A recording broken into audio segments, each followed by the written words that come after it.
I'm only saying this shit because I care about SoCal. I love SoCal wrestling. Been around it since I was a fucking kid, dude. Literal fucking kid, man.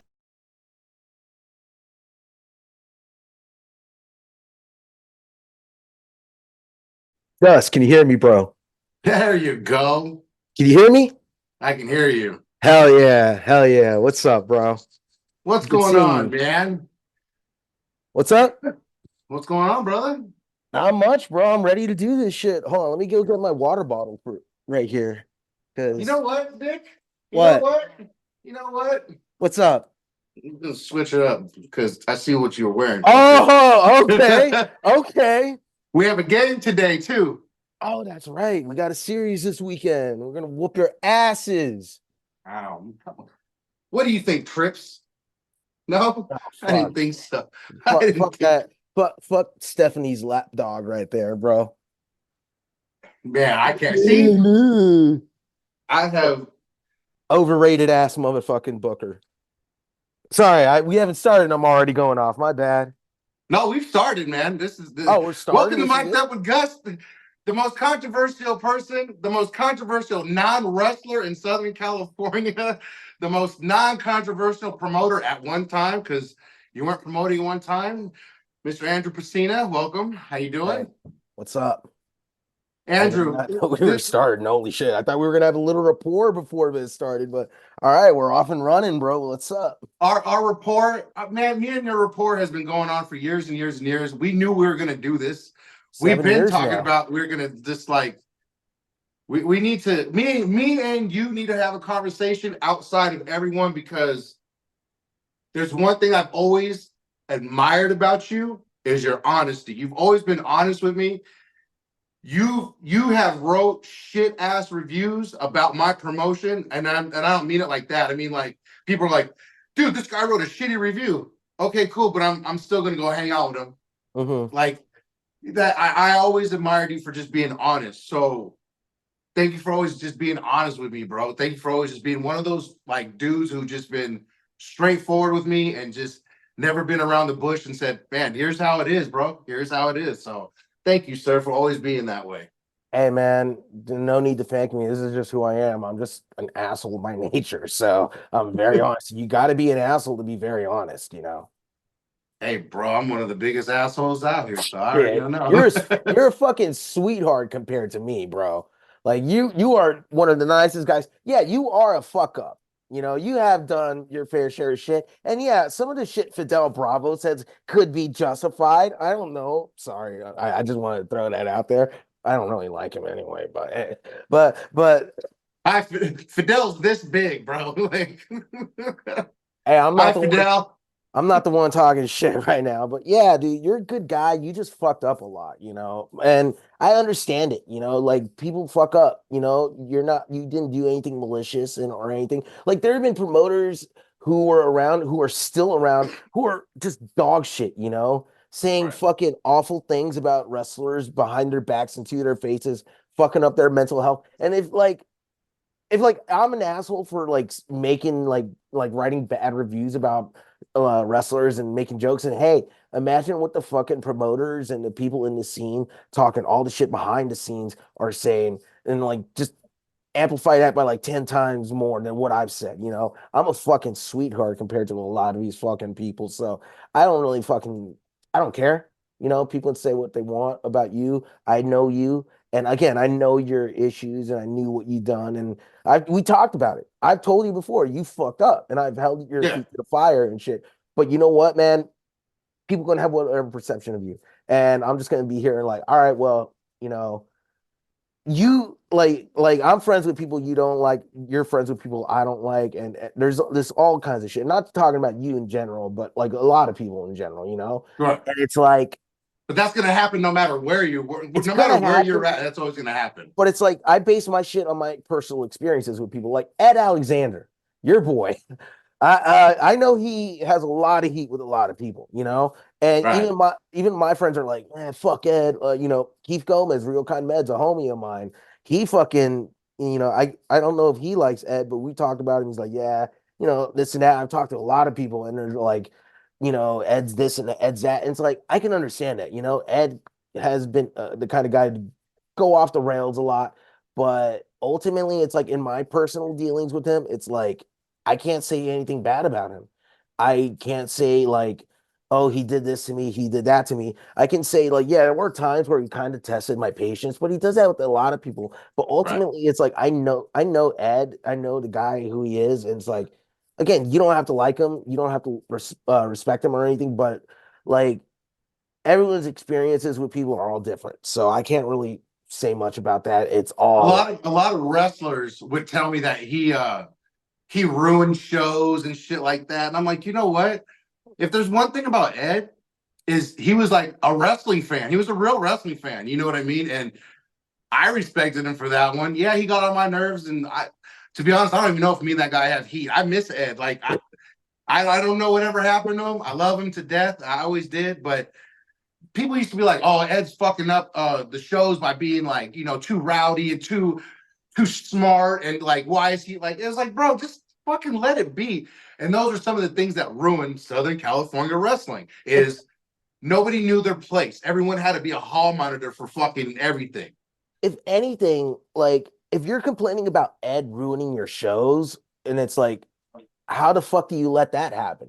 Does your show suck so much that a fucking fan can take over it? Like, what the fuck are you doing here? It's like you can't let that shit happen. If Ed is going in the ring at shows or starting fights with people, okay, yeah, I can Right. understand saying he's ruining it. But he didn't do any of that shit. At least No. not that I remember. He was just loud and obnoxious. And I know a lot of wrestlers would fucking interact with that. And it's funny because wrestlers would always say, oh, I hate it when the fans are dead and sitting on their hands, blah, blah, blah. It's like, well, you had a guy who was making noise and all that shit, and you hated him for it. It's like, yeah, again, I can understand. There are some times where he pushes limits, but that's just how it is in wrestling. And if you can't learn how to deal with that, um, that's on you. I can think of a million more people who fucking ruined shows way worse than fucking Ed has, And it's like, and now that I'm sitting here in like the position of a promoter and shit, I realize that, like one fan cannot destroy an entire show unless that show fucking sucks. And it's funny, Right. like you talk about like, oh, you don't know what Ed's up to. Like, the last time I saw Ed was at a Rival Pro show last year, I want to say. And this is gonna be a funny story. Like, so him and his girlfriend are there, and like I remember Ed was like talking to the bartender and the bartender at the American Legion Hall in Baldwin Park was talking to him. I Right. don't know what happened, right? I just know that they were interacting. I don't know what the nature of the interactions were, but I remember Ed's girlfriend and the bartender ended up yelling at each other, like right in the walkway where like the locker room goes like through the hall into the like venue where the venue is through the curtain and shit, and they were yelling, and fucking Ed's girlfriend lunged at this bartender chick, and I just fucking had to put my arm out like that just to hold her back like that, just to keep her back and shit, because they were gonna go at it. And then the bartender girl, like, fuck you, you fucked up. And she went to go get her fucking mom and aunt or grandma because they were gonna go jump Ed's girlfriend. But Ed and his girlfriend Jesus. ended up taking off by that time. And it was like, holy fucking shit, dude. Like that girl was like legit pissed off at Ed's girlfriend. She was ready to fucking like jump her. And I remember talking to the owner of the venue that night. It's like, so what happened? It was like, I don't know. I just had to hold two people back from fighting each other, bro. And he was just like, oh, thank you, son. And they gave So me a sweet he's update. doing normal. I mean, Ed wasn't even doing anything wrong, dude. That's the entire thing. Ed Right, wasn't right, at fault in this situation. Like it was just I don't know if it was a miscommunication, but like I didn't want to see anyone fucking get jumped at a show or anything. And I didn't want fucking my boy Adam at Rival Pro to fucking get his shit fucked over. But right. I mean, it was what it was. It was a funny story. And Ed's girlfriend's cool. I liked her the one time I met her. I don't know if they're still together or not, but that was a year ago. But if they are, I hope they're happy. I just Shout out to Ed. positive vibes, all that Right. shit. Like, Well, I got a question for you. You go brought ahead. up pushing limits, and Okay. I think you pushed a lot of people's buttons with your reviews. And you know what? Fuck them. You know what I mean? There's a lot of people that I work with that to this day, like, hey man, that dude Andrew, this and that. But you push so many buttons, you push so many limits, and you push just that boundary of, okay, motherfucker, if you got something to say, then say it. Epic Pro. So now you're saying it. From what I see, is you are taking a very good, slow step towards a bigger picture and not just here's all my fucking money and here's a bunch of fucking like talent like I did. You know what I mean? Yeah. So I see a lot of things that I wish that I had started off with, maybe the right staff, the right people. But my biggest question to you is how did you feel going into that, knowing that you rubbed damn near everyone but your friends the wrong way? Even your friends, you probably rubbed the wrong way. But how did you feel going in knowing, all right, man, I done talked all this shit. Here's my time. I didn't feel a fucking thing. That's my dog. Fucking cheers. Fucking cheers to uh, that, bro. cheers, bro. Fucking Cheers, cheers. bro. Cheers. I respect that. Yeah, like that shit never crossed my mind. My only mindset was like I guess we'll go to my origin story. No, I don't know if everyone knows it, but I started out like I technically consider my start in the business with PWG. I Right. consider my start November 2004. I want to say November 11th. I don't know. I'm not sure. But that was the night Super Dragon told me, "Hey, you're my merch guy." And before that, I had been working for other promotions like Rev Pro and AWS selling merch, but that was mostly me helping my friend Devin at the time, Okay.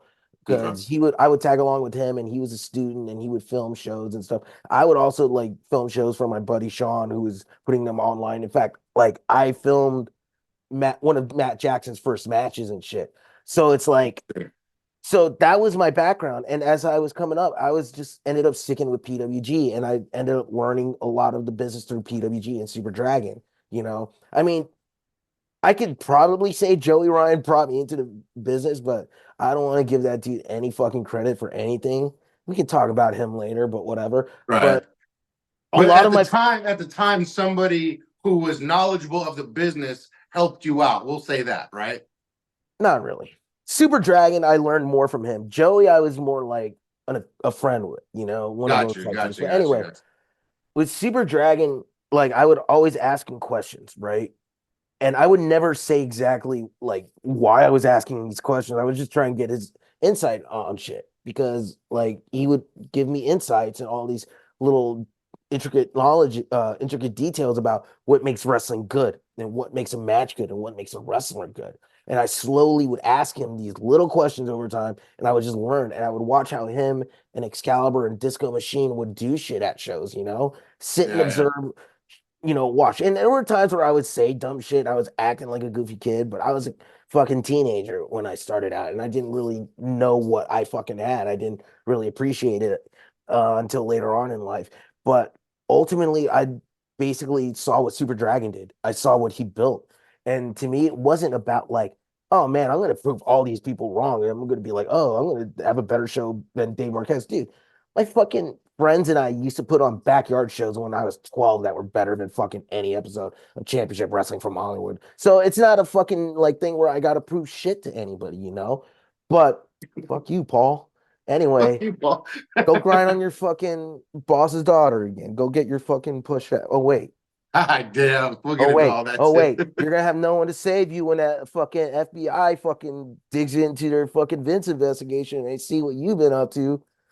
No, I'm not saying much else, but anyway, I'm just joking. I'm just busting balls. I'm just saying, I'm repeating shit I see on Twitter from my favorite account. Rover. Yeah. Yeah, that dude is fucking hilarious on Twitter. I like watching his shit. Anyway, so back to PWG and Super Dragon. Like that's where I just learned my shit. And I just learned the business that way. And I was like, okay, this is my philosophy on wrestling because that's how I see it should be. And the way Super Dragon laid it out, it's like it made so much sense to me, and that's why PWG was successful. So ultimately, it was like my main thing is like, how can I become like I don't want to say the next PWG, but like, how can I have my promotion on a level where it's like not on equal footing to PWG, but we're seen in the same light where it's like, okay, we have great matches and great talent, and it makes people want to look at this local talent who aren't getting fucking eyes on them because they're working all these shitty little fucking shows and shit that Right. no one's watching and all that, aside from like Santino Bros, no one's watching SoCal wrestling. And a lot of it's like, and I'm sure people will probably try and blame me, but let's be honest, over the last fucking 10 years, it's really because the local fucking scene, fucked up and, we let shit happen get this way. But anyway, yeah, I don't have anything to prove to anyone. I don't fucking care. I know that if I put on the shows that I want to put on with the talent I want to put on, I'm going to have great shows. And ultimately, I've had great feedback. So it's not like I'm not going to rub it in anyone's face. I'm not trying to rub anything in anyone's face. My only goal is to fucking build this fucking scene up. It's never been about, I talk my shit, now I'm going to back it up. I mean, I could talk my shit and back it up no matter what, dude. I don't need to run a fucking show to back my shit up. I just need to fucking show you footage of a fucking show to back my fucking opinions up? But, Right. but, um, but it's all about like, just trying to put on great shows, trying to build the fucking scene, trying to get more fans interested. And I've talked to a few people who told me, they've had these perceptions of SoCal wrestling where it's just like they think it's nothing but dudes like Biggie Biggs and Ruben Iglesias on all these fucking shows or Chris Disney, but really it's not like that. And they fucking like see my shows and it's like, oh man, there are great local talents here. And it's really just a matter of trying to grow that kind of shit out here because we haven't really had a promotion focused on work rate out here that helps and builds locals. Everyone's just like American style or lucha style and shit. Nothing wrong with that, but No. like we need a work rate promotion that has local talent and tells talent, hey, just fucking go out there, do a bunch of cool moves.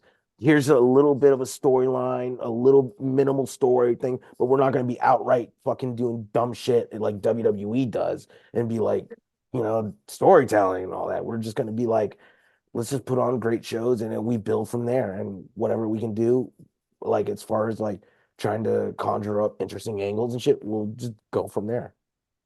So just pretty much an organic build of just better talent than what you're seeing out there right now. Basically what PWG was and sort of like what ROH was like way back in the day, when Gabe was Right. running uh ROH and shit. Sorry, my dog just flipped out right now over something. Kind of worried we're gonna have an earthquake. I locked mine up. All right, we're good. He's chill. He just wanted to move. Well, I mean, I I tried to do that, but I didn't have the right guides. I didn't have the right people telling me to do it the right way. They didn't show me like, hey, let's build off this. It was like Young Bucks, Brian Cage, and then way down the line, it's like, okay, now we have super local talent that's nobody ever heard of. You Hmm. know what I mean? I took my shows and just mixed them so badly at one point in time. I was like, fuck, like, what am I really doing here besides spending a shitload of money and listening to fucking guys like Benny? As a whole. Hmm. But, We'll get into and that. uh, fuck, man. Hey man, I had big dreams of putting Battle U in the position that you're talking about right now, yeah. taking local talent, building a school, building things out of San Diego, and of course, people just want to do their own thing there. So, but I had goals, man. I had my dreams of doing that kind of shit. I just wish that I could have saw past like I don't know, man. I just saw what was directly in front of me, and everybody outside of that was like, "Yep, we're about to take advantage of all this shit," and they fucking did. So, shout out to y'all, Mm. Benny. Damn. Damn. I don't know where we go next with that. I don't know how to respond to that. Well, we could go like this. It's the cancers in Southern California that have been just making it bad and making us look bad. You know what I mean? Like when our vets like B-Boy are supposed to be our leaders out here are the ones that are fucking up the most and doing the dumb shit around here and taking a promotion. Bro, Benny had a promotion, FCW, in the palm of his hands that he didn't have to pay for. All he had to do is guide me the right way and not get greedy. And I think we could have been that next PWG if I would have took the steps that I wanted to with local talent of all right, let's flesh out the big names. Let's bring these Casey's and Hops in and build them up because they have potential and all this shit. And it was just like another cancer in SoCal, Bones, another cancer in Southern California. You know, it's just LA. You grew up in this business out here, so you probably know way more cancers Dave than I do. Marquez, the biggest fucking cancer in SoCal wrestling. I'm gonna fucking Speak flat on it, out. man. I don't Let know me Dave personally. I just and I know what I hear. let me say this about Benny, okay? Since we're talking about Benny, let's just talk about Benny right now, and we'll talk Okay. about everyone else. But Benny, I can't shit on the guy because, like I said about Ed, my personal dealings with him were mostly positive. You know, when I look back, like I feel like there could have been more he could have offered as far as like our business relationship. But at the same time, I didn't care about anything like gaining much. I helped out with Ground Zero a lot, you know, and I didn't ask for anything. And FCW Junior. I would say it was FCW on steroids, but I mean, hey, they didn't have C Love or Matt Twisted, so what can I say? Um, God damn it. sorry. Hey, they did have fucking Jarrell, your boy, on one show, but then he ended up getting his concussion or whatever. But His anyway, 13th one. huh? His 13th concussion, which led to his 47th retirement. That dude, fuck. Anyway, Benny. Um, Man. I'm not gonna sit here and say like negative shit about him, like ultimately because he did a lot for me, you know? And for the most part, we've always had positive like interactions. The only times I ever really like got annoyed at him were like when would ask him, "Hey, you know, what was the gate for this Ground Zero show that you say there were 300 people at?" Because one of the agreements we had was that like once FCW is reaching a certain point, then you know I would try and ask for money, and then like he ended up like flipping out about it, and it was like, okay, whatever. And then like the last show I had him on, I guess I'm gonna fucking peel back the curtains, like whatever. Like if he sees this and he gets upset, he knows how to contact me and talk about it, you know. But you know, I had him and Ray in a match, Ray Rosas, Right. and the idea was for like Benny to get like a little bit of an advantage in the first half, and then the second half is just all Ray, like taking him down, beating him down, and all this shit. Because I really want to put over Ray like as a top dog, which is what I'm doing. Peeling back Right. more. That's I'll try not I to reveal too much, but anyway, so the day of the show, you know, Benny hits me up about something around noon. And like that's right when I'm in the middle of like the thick of it, you know, like you know how it is as a promoter, day oh of the yeah, yeah. show. You got all this shit to handle. Then you got to fucking take a shower, load up your car, and then take everything to the fucking venue, right? On top of that, it was fucking raining really hard that day. Like it was so bad. And then Benny like hits me up and he's like, "Hey, bro, I got this plan. Like, I got this idea I want to pitch you. What if I went over Ray in this show?" And then we build it up to where he gets his win back later. And it's like, I can't, dude. I gotta have Ray go over. So that's pretty much my most negative interaction with Benny, you know? And it's like, if that's my most negative interaction with him, I can't really say much bad things about him as a person. But at the same time, it's like, you know, the That elephant was the start. I'll tell you, that was going to be the start of it. the elephant in the room is like all the shit that like he ended up being accused of like with that whole situation with that led to the end of Level Up. And it's like, man, I don't know. Like, cause like I reached out to him when that shit happened. And I told him, hey man, you know, I heard about the things, you know, I'm paraphrasing. And it's like, long story short, it's like, I can't really work with you professionally anymore. But I told him, hey, you know, prove your innocence, you know, if you're innocent, go prove it. If not, if you did it, take responsibility and do what you got to do. Yeah, that And was all I stepped back away from that situation. I was like, wow, because a lot of people were trying to inject themselves in that situation that had nothing to do with it. yeah, Me and you, I think me and you, between me and you, and I think some others that we don't mention, we get pulled into every bit of news in Southern California. And it's like, I didn't care. I mean, I didn't care and I didn't give a fuck. But at the same time, I was like, man, I I've seen him do some dumb shit before, but I won't even get into that. I've already said my piece about this Mhm. 2 years ago when I brought all that shit down. My whole thing with that was I had a veteran in Southern California who should have taken me and our company in big places and stuff like that. Like I wanted to put Cholo over as my champ, and he was not having it. And I'm like, why? Oh, I'm like, why, bro? Like you and Cholo have the same amount of years, the same amount of accolades, damn near.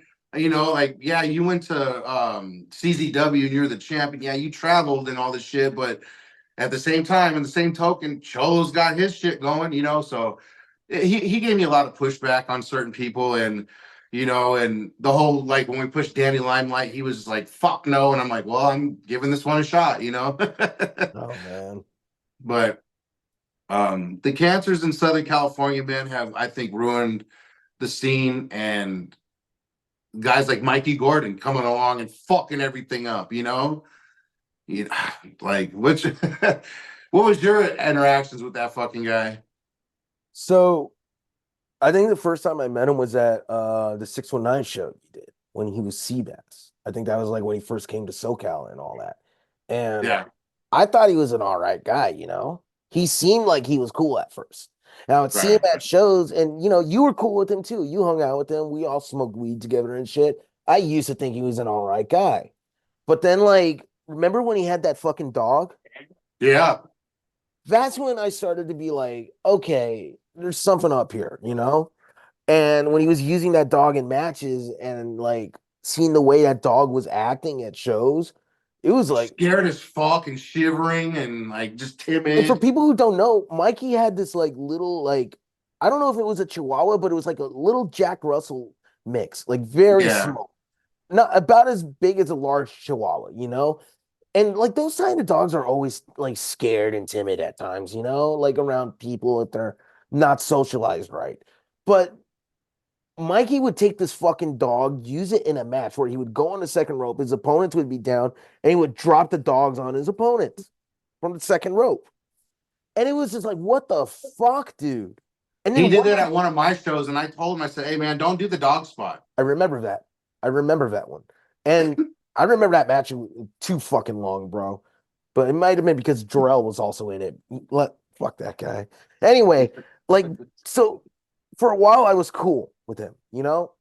And then like I don't know if it was a Bumps and Bruises show in like 2017, like maybe the second one, or when it was My Brew punched Nation. Oscar in the fucking face. No, not that one. That was fucking Oh. hilarious. But I remember there was some shit going on with him and Ed, you know? And I just remember it was like, I remember hearing about that I don't remember exactly what it was offhand, and I'm not gonna drunk try. shit. Yeah, I don't care about that shit. Not my problem. Like, they had their beef, but like Mikey ended up like fucking going after different people. And I just remember like Mikey was like going off on people. And I made a comment on a Facebook thread and he called me a pussy for not going to his shows. So I was like, okay, fuck this guy, dude. And then like I saw him at one show and then he just didn't look at me or anything like that. And that was it. It was like a quick passing by, you know, and there Right. was nothing to it. But he would always talk all this shit and he would say all this dumb shit. And it's just like, dude, fuck this dude, you know? Like, I never really met you. I've hung out with you before. I mean, I did meet him, you know, I'm contradicting myself. I've met you and we've hung out a little bit, but I don't know you like that, you know? Right. And this dude's going like talking shit about how I'm a pussy because I don't want to go to his shows. I live in fucking LA. I'm not gonna go down to fucking San Diego on a Friday night just for some fucking random ass show, you know, unless it's fucking really worth it. Like I'm not gonna go, what was it, the fucking Barrio Logan VFW Hall to Now he fucking got kicked out of that his like second show for pulling out a fake gun.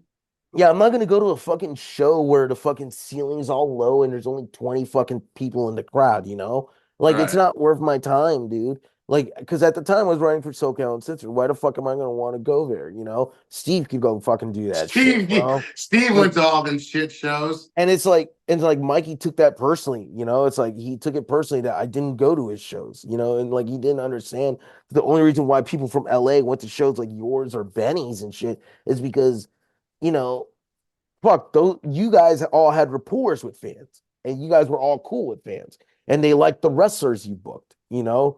Mikey thought he could just come out and fucking be like, I'm gonna book the same wrestlers that are gonna be drawing the same audiences. But he just didn't know and shit. And he tried to take it out on everybody, including me, you know? And it's like, whatever, bro. Like, that's my thoughts on it. But like as time went on, like my dislike was more centered towards like, dude, I saw that fucking Ariel Hawani footage. I'm like, God, fuck that clown. Anyway, like he just fucking goes at people and it's like, fuck him, dude. Like he's trying to shit on people for no fucking reason because of his own faults. It's like, I don't respect that and I never respected that. And then like with all the shit that came later on, like all the shit we started to hear, like the way he would conduct himself backstage, all the stories about him and his wife or whatever that people would talk about, What a fucking blunder that was. like I'm not gonna speak on it because I don't know personally. I didn't see Right. it firsthand, but everyone told me like this is what happened, that's what happened. Like, how the fuck is this shit like going down? How the fuck And is no that one saying anything? And then like as people left, they're like, people were starting to find out, they started to leave. All right, cool. But then there were still like little fucking no-name jerk-offs like fucking Ryan Kidd still working those fucking shows, even though people told him, hey, don't work those fucking shows.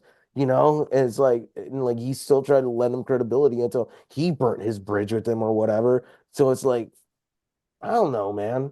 Like, and I know people are cool with Mikey, for whatever reason, but you know what? I'm cool with you. So who knows? right. Maybe maybe there's more to him than like we know, maybe we just Free drugs. that too. But at the same time, it's like, think about this. Like, I'm cool with you and people talk shit about you, right? All Right. this shit. So it's like maybe the people who hang out with him know something about him that we don't. I don't know, positive or negative, but that's just my take on it. Either way, like this is the most amount of energy I've spent talking about that guy in like fuck years.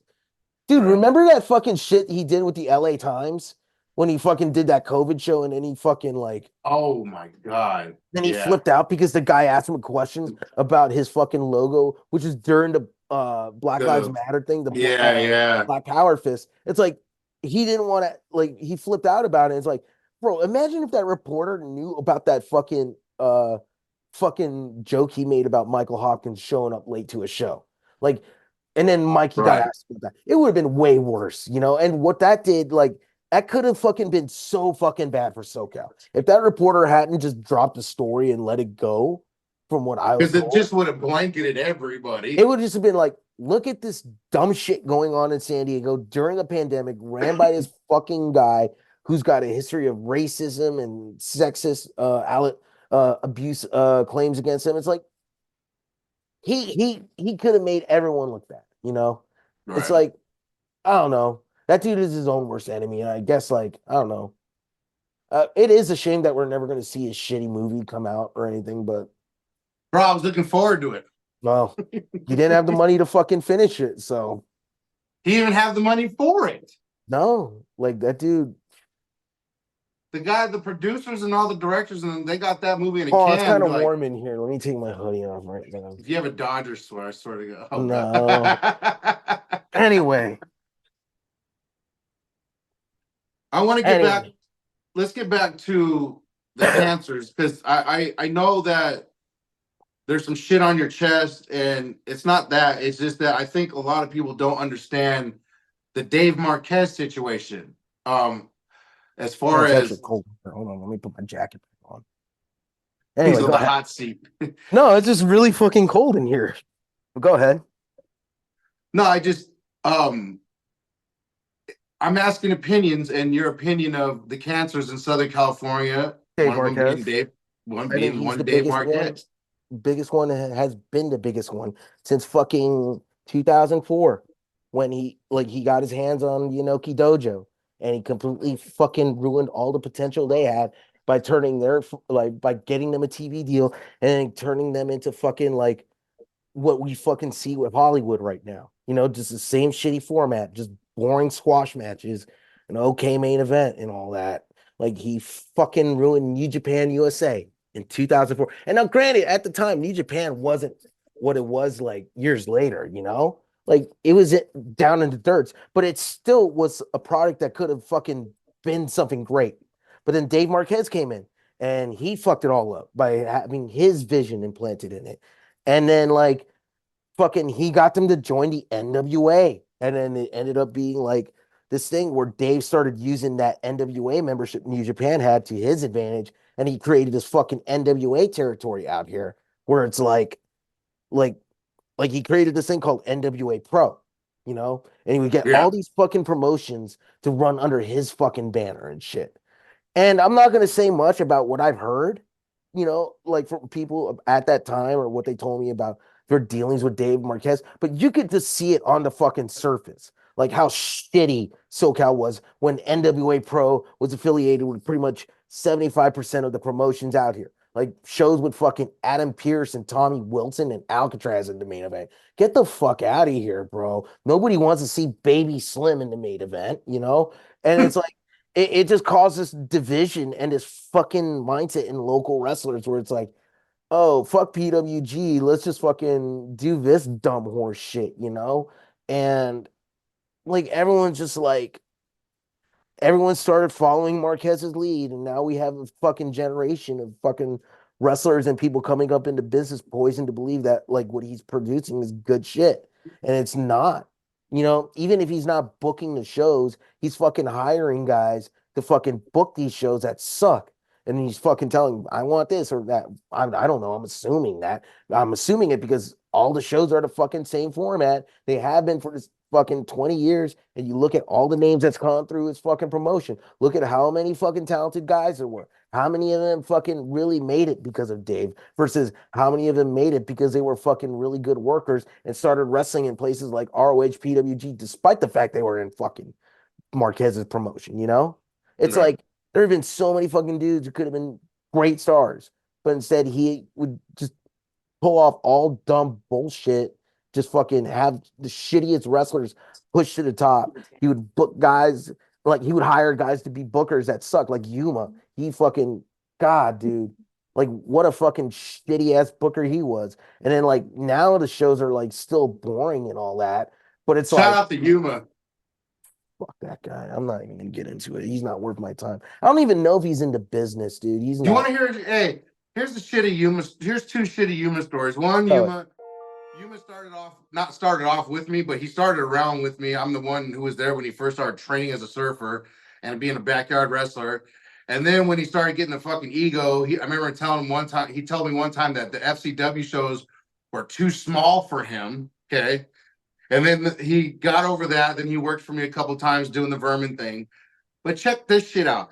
Me and my fucking son, we go to opening day, Padres 2 years ago during the like the one after COVID, right? yeah. Papa Yuma, me and him are fucking cool.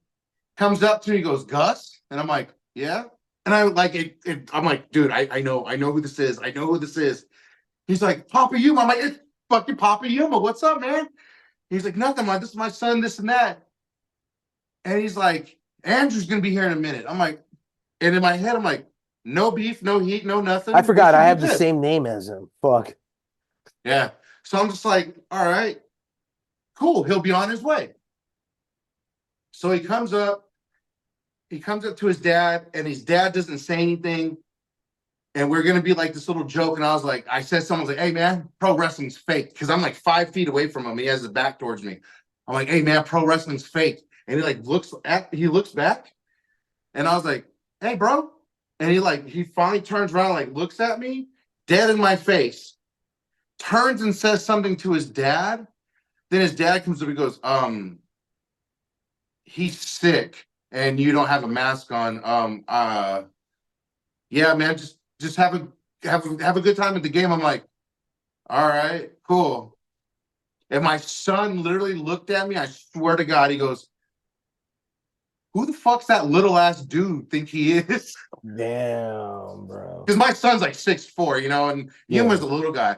But it's like you He's smaller than faved me. me. You faved me at a Padre game, bro. You couldn't even turn around like, hey, what's up, man? Like at least a fist bump or anything. I like Or he Fuck, could have been a man. fucking man and said, fuck you, Gus, and go on his way, if he had beef with you.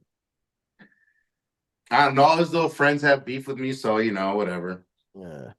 Man, I never really liked that guy, but I remember when I was working at PWG at the time and he came in, I tried to get along with him. I tried to be nice to him and all that shit because like he had been talking shit about me on the boards for years and shit at that Right, point. And it's like, okay, well, now we're finally coming face to face. Let's see what happens. And like at the time, like I didn't want to ruffle feathers. I was young. I was in my early 20s and shit. So I didn't want to be confrontational. But if it was now, I would have been like, hey man, talked a lot of shit and said you want to beat my ass and you call me a bitch online. So what's up? Let's go talk, Let's go do something around the fucking near the dumpsters in the parking lot here in Reseda. But I never did that shit, because one, I was being professional. Two, I was a young kid and I wasn't a confrontational person at that time. right. But like when looking back at it, it's like I would remember all these interactions I'd have or these run-ins I'd have with him when he were there. And it's like he was such a passive aggressive fucking little shit. And like I couldn't stand him, honestly. I couldn't stand him. I knew a lot of people couldn't stand him and shit. It was what it was at the time. But like what really like annoyed me about him was when I was writing my reviews about Hollywood. And I didn't really know he was the fucking booker at the time when I started writing them until someone Right. told me. And like I would hear all this shit he was saying about me, talking all this shit and like blah blah blah. Who does he think he is to trash my shows? If I see him, I'm gonna fuck him up. All this shit. And like he didn't like he was saying all this shit to people who were also friends with me at that time and who knew me at that time and who talked to me at the time. So it's like if he didn't think like it was gonna get back to me, like bro, he was wrong and I heard all this shit. So I was like, okay, well, if I see him, I see him. I ended Right. up seeing him at a Viva La Lucha show with Rey Mysterio Jr. on it. I think you were at that show. That was the first time I think me and you met. Maybe the first or second time, yeah. Yeah. And and I just remember fucking seeing him and he saw me and he just bolted the other way. That was a And show he worked Eli, right? Because him and Eli had a bunch of heat. no, it was him and Kevin Martinson in a tag match. I think fucking Willie Mack was in it too.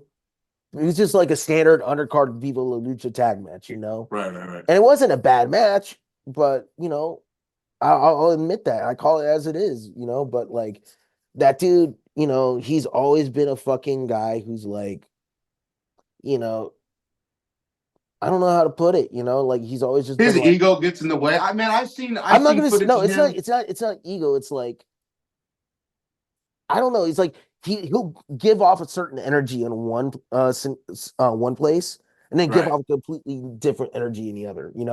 But it's like, well, whatever. I remember when I announced Epic Pro, he made this like little funny quip like, "Oh, I can't wait to review these shows and all that shit." And I just remember thinking like, "Okay, you know what? I'm gonna go back to what you first asked me before. Do I feel like I need to prove anything? Okay, maybe I told a little lie because I just realized." He had raised the bar at that time, right? That was like He his did do raise the bar, huh? that was his first promotion thing. And my thought was like, okay, he ran two shows. I want to be able to run more than two shows because, you know, if he talks shit, because I don't want to be like I said, I don't care about proving anything to anyone. But he is one of these guys where it's like if he says something, it's like, okay, well, I'm gonna say this right back. I'm just gonna be flat out real with you. Like I've ran more shows than you. You fucking didn't do dick with your shows. Fuck off. I'm Right. doing my shit. I'm focusing on me. You're just fucking sitting there being bitter that you never fucking made it. And you'll talk shit on Twitter all the time, but you won't have that energy to my face. I'm probably never going to see him again in my life. If not, hey, I'll rest easy knowing that. If we do, and if he wants to do something, hey, we'll do something. If he wants to talk it out and hash it out like men, you know what? I'm man enough to be like, all right, let's air out our problems. We can sit and, try and come to an understanding, because Right. I did that shit with Billy Blade last year. I never told this story publicly. Do you want me to tell you?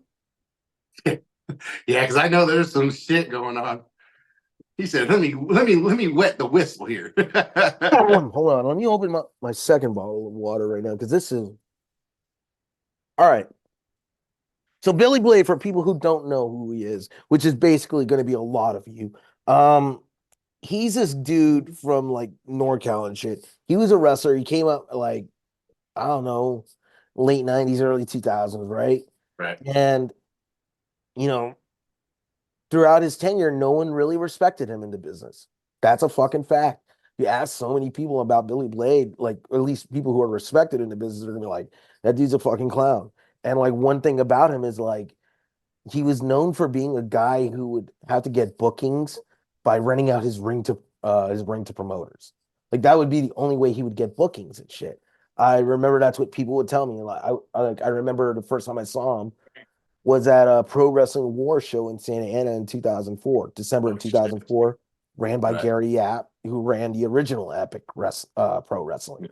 Yeah. Um, so Billy worked that show, and everyone was like, "God, this dude sucks," and they were making fun of him because he was like a fake fucking gangrel or whatever at that time. Right. And everyone's like clowning him.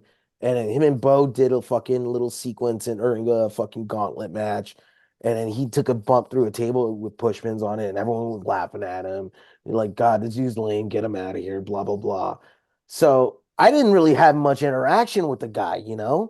I didn't know about the dude aside from like my buddies telling me, yeah, this dude sucks. And the first time I saw him, he sucked. So later that night, I was with my buddy Devin, who I mentioned earlier, Right. he was getting trained and then became the PWG camera guy for a long time. And this guy, Sean, who I also talked about a little bit earlier, he's like, he wanted to get involved in the scene, but he didn't really, but he was doing production work with people and shit. And, we're at In and Out in La Mirada, right off the five. I don't know if you know that location, but Mm-mm. okay. Well, we're at the La Mirada In and Out, and we're getting dinner. It's like 11 p.m. on a Sunday night. We're sitting down, and I'm wearing a Super Dragon shirt, right? So we're sitting down, we're waiting for our food. You saw that fucking botch in the background. That's fucking. Botchamania. Yeah, I had Botchamania on the entire fucking time. Oh fuck. I've Oh had man. Botchamania on the entire time. Oh Because I man. know Because how like much you love great wrestling. I do. I do, man.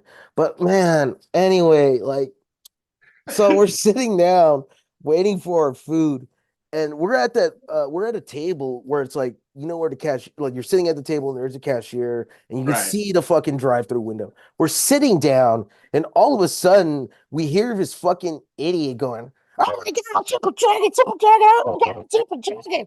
I look over, me and my friends see Billy Blade, who is driving the ring truck in the drive-through with With Bo the Cooper ring? in the passenger seat trying to fucking talk shit about us. And everyone looked at them in the restaurant like, these guys are the biggest fucking morons in the world, dude. And ever since then, I was 16, right? 16 Right. years old. Ever since that, Billy Blade had this weird obsession with me, right? I would never say shit about that guy. I never said shit about that guy until I fucking needed to say shit about that guy. Like, again, I don't fucking throw the first punches unless I'm reviewing something and I'm talking about my opinion on a match. I don't throw the first fucking punch at all. Right. That's not me. So years go by, I get out of the scene, I come back, and like I don't say shit about Billy for almost a decade now. Don't have a fucking thought about him. And all of a sudden, out of nowhere, like this weird fucking beef with Bo Cooper and MPW popped up. And then I somehow got dragged into it because I was friends with a lot of the MPW guys. And I wrote an article saying, hey, the MPW guys are really good. And at the time, Ray Rosas came in to train them. And it's when they started to get improvement. I guess Bo Cooper got pissed off at that. And then Billy Blade started fucking saying, yeah, this guy talks all kinds of shit about me. He's doing this, he's doing that, he's ruined the business, blah, blah, blah. He's telling everyone that I fucking bury all the great talents and I kill people's careers and all that shit by voicing my fucking opinions. And he says I talk shit about him. And eventually it's like, I don't know this guy. So now I'm going to say something. I'm going to watch the matches. I'm going to say shit. And I started saying fucking shit, honest shit about his body of work and who he is as a person. And he can't handle it. I have people telling me all this shit about him, right? And he's going on Facebook saying, "Hey man, I want to fucking fight Andrew Pesina. I want to beat his ass. He's a mark. He says he does MMA. Well, I've taken some MMA classes. I'll beat his ass." All this dumb shit, for 3 decades now, the 2000s, the 2010s, and the 2020s, right? So Right.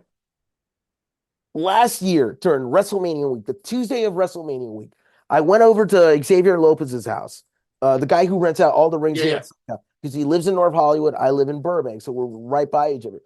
Coolest fucking guy in the world. Him and his brother Blah. Shout out to them. Shout So out to Vulture, baby. Vulture. So I'm going to his place and I'm pulling into the cul-de-sac that they live at, right? Right. And I get out of my car and I see this white truck right by. And I'm like, it looked like it was circling and it wanted to come in, but it stopped because it saw me. I don't know. I thought it was weird at the time. So I talked to fucking Xavier and like, because I was going to go sign a contract to rent a ring with him. All of a sudden, this white dude walks up. He looks like fucking, like a bloated Shane Douglas from 2000 if he fucking worked at a gas station. God damn. Anyway, I'm being honest, bro. This guy, I see this guy, he looks like shit. And then I see his shirt and it looked familiar. So he comes up to me and I notice that's Billy Blade. And he goes, "Hey, brother." And he tries to shake my hand. And I'm just standing there like, in my mind, I wanted to just fucking deck him, dude. Like after all this fucking shit he's talked about me. Right. So he goes, "Oh, you're not going to shake my hand? Okay." And he looked bummed or upset about it. Like he looked like he wanted to cry a little bit. So he's walking by me. I said, "Billy." He turns around and he goes, "You know who I am, right?" He's like, "No." I'm like, "Andrew." And then like his fucking face went like, and he looked like he fucking saw a ghost, dude. And I'm like, "What's up, dude? You've been talking all this shit for years. So what's up? We're here face to face, 19 years later, bro. What's up?" And he's like backing into a corner. And I'm like, "Hey, man, you want to do something? You want to go out to the street and handle it? Or do you want to fucking talk it out, settle shit like men? We'll shake hands right now." And he was just like, "Hey man, you start all this shit. You been talking all this shit." And fucking Xavier comes in. He sees Billy's backed up against the wall, and he'll fucking tell you this too. Xavier will back me up on this. Billy looked fucking scared. Billy looked like he was gonna fucking like flip out. And I'm telling him, I'm not gonna do shit, bro. I'm telling you, we can squash it right now, or we can settle it. What's up? We can handle it like men. But Billy was being a fucking bitch about it. And he fucking like, and Xavier's like, "Hey man, not here." And I'm telling him, "Hey man, I got respect for you. I'm not gonna fucking throw a beat down on this fucking guy on your fucking porch. I'm not that Right. dude. I'll take him across the street and we'll fucking do it, but I'm not gonna do it on your property. I got respect for you and your family." Billy was fucking scared. I said, "Hey, whatever, man." And then like Billy and Xavier, they're right here. I'm over here. They're doing business. I'm staring at Billy the entire time like this, just like that. And Billy was just like not making eye contact with me. He was fucking scared, bro. I'm definitely sure he might have pissed his pants. And I'm saying all this knowing that, hey, if this was a lie, I could get sued. But I'm saying this fucking flat out with confidence because it's exactly what happened. And there was a witness. Billy Blade was fucking scared of me. So then he does his little thing with Xavier because he had to go pick up some spare parts. And then like the entire time he was just quiet. He wasn't saying shit to me. And then he leaves, right? Because he got some stuff. He had to go head out because he was doing like one of his micro shows at fucking Hollywood Frank with Frankie Kazarian and shit or whatever during Mania week. So he goes, me and Xavier talk, and then Xavier said, "Hey, I'm gonna go get something inside. I'll be back." So I just have a seat at like a little patio table he had, right? I'm just there like this, post it up, chill. And like 2 minutes later, Billy comes walking back. Like he came back from his truck. And I could smell like he was a little got a little liquid courage in him. And he looks at me like, "You are nothing but a mark. You think you're this and that, you think you're in the business, blah, blah, blah." I'm like, "Well, dude, I've ran successful shows so far. So what do you want me to do? He's like, you can never do what I do. I make a living on this, man. You're nothing but a mark. But it's okay. You're giving my friend Xavier money, so that's okay. He's just like trying to get in my face and all that. And the one thing I wanted to be all and like I'm the entire time I'm just like this, dude. And he's like 5 feet away from me, trying to be tough with me because he like maybe he took a shot of whiskey and he got a little something in him, you know. But he was a fucking bitch, dude. And then like when Xavier showed up, like, yeah, here are the parts. Billy's like, okay, thanks, man. And he looks at me like, nice seeing you, man. Take care. And he just left Jesus. like a bitch. So like all these dudes who fucking like talk up Billy and Bo, like whenever they trash me, they don't know that shit. And you want to know something else? That night of the In and Out story, right? So Bo Cooper likes to go around telling the story about how he beat my ass once. Let's talk about that shit. You want to know the fucking facts? You want to know the facts, Gus? All right. I was 16 years old, right? It was after that fucking pro wrestling war show. I'm standing outside with a bunch of people, Bo's in his mid 20s, fucking grown ass man, like 350 fucking pounds, 400. Right. I was like 5'7", maybe 180 at the time. So during the match, Human Tornado, like during Human Tornado's match that show, he had a bunch of sock and boppers being used in the match, because it was a comedy match. Right, So right, right. after the show, like I'm talking to a bunch of my friends, Bo Cooper got a sock and bopper, runs up behind me, decked me like right here on the right side of my head. Now, I saw little stars, right? I mean, this dude's like 200 pounds heavier than me, and he's in his mid 20s. I was just a teenager, you know? I was like a junior in fucking high school, dude. Think about that shit. And Right. I remember I was rocked a little bit because, yeah, you're going to get rocked a little bit when 200 fucking pounds of like someone 200 pounds heavier than you like hits you with something. I just remember being rocked for a moment. I look over and I see Bo Cooper, and he's like, that's what you get for talking shit. And I'm like, what the fuck, dude? And like, oh, bro, I'm sorry. It was just I was just joking around with you, bro. I mean, he was all fucking hugging me and dapping me up, trying to act like we're boys and shit. And now he's going around telling people, "Yeah, I beat his ass. That's what happened. I beat his ass." Like, no, that's not what happened. You assaulted a teenager when you were an adult, Shit. and you fucking tried to act like it was a joke right after when you couldn't even fucking knock him off his feet. He threw his full fucking force into that shit. He threw his entire body into that, Gus. And think about that, Gus. Think about that, Gus. Even if he had a sock and bopper, I should have fucking gone down, but I didn't. So Bo Cooper can go tell his fucking story all he wants, you know? Like, fucking, like, he's talking all this shit about me. I was always cool with the guy. I remember when he would fucking send me messages on AIM late nights, being like, man, why doesn't anybody like me? Why doesn't Super Dragon respect me? Why don't the wrestlers here in SoCal appreciate me? I was in EWF. I'm going to be a legend someday. And like, I didn't do shit to that guy. And he wants to get mad because I'm fucking friendly with Ray Rosas, Danny Devine, and all them. Fuck him. Like, it's like, dude, if we met now and he tried to fight me, if you said he wanted a fair one, square up, I'm game. But I know he won't want that because he knows he fucking wouldn't win.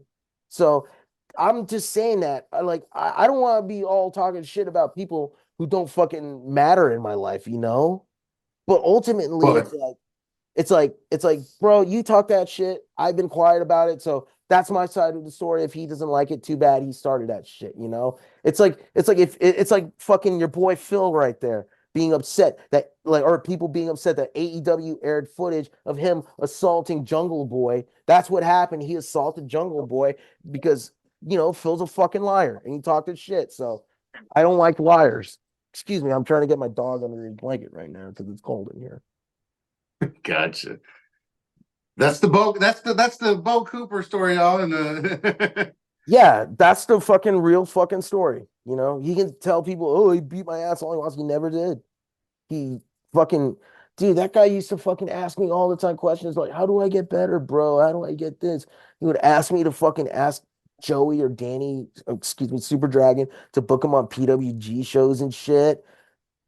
This dude acts like I'm a fucking bad guy. when I was like one of the only people who was fucking friends with him at that time. And it sucks because I wish I could say Bo's a good person, but all the shit I've heard from my friends who had to deal with him, all the people who had to deal with him at MPW, I heard their stories. It's like, fuck him. I'd rather not have him in my life. And especially if he's going to go around making up all these bullshit ass lies with him and Billy Blade because they got some sort of vendetta against me because they never fucking made it in the business. Like, fuck them. Well, let's get into why you are the bad guy. Why SoCal am I the Uncensored. bad guy? I don't know why. I'm just being You're not honest. you're not the bad guy. You know what I mean? But there's always going to be the reasoning why you were the bad guy, and Hey, it's sign because into your Google account, Gus. Turn around. Hey, sorry. um I just wanted to fuck around. and that's the technical difficulties show number one, y'all. Yeah.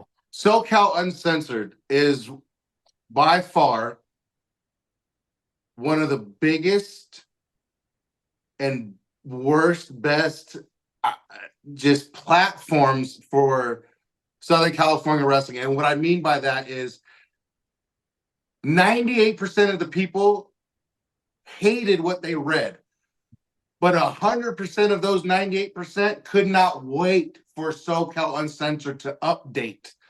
Because why? Because you guys were promoting shows. You guys would at least write I knew personally, me and you, and I'm not going to bring up names, but me and you have actually had conversations about promoters and that promotion, how shitty and fucking just crappy they were. And you're like, fuck them. SoCal Pro? But the next day, you would at least give them like, blah, blah, blah's having a show. Come see him, check him out, this and that and the other. You at least gave them that. You Hmm. know what I mean? You guys became the bad guys because there was a forum on there was a board on there that people used to just fucking scrap on there, Oh, and man. you and Steve, like, Steve didn't get so much that fuck you did. Yeah. How did SoCal Uncensored as a whole, and how did all that come about? It's always been like that. No, All, I'm talking about how did oh, SoCal Uncensored just start? How did that all come about? that was before my time, bro. Yeah.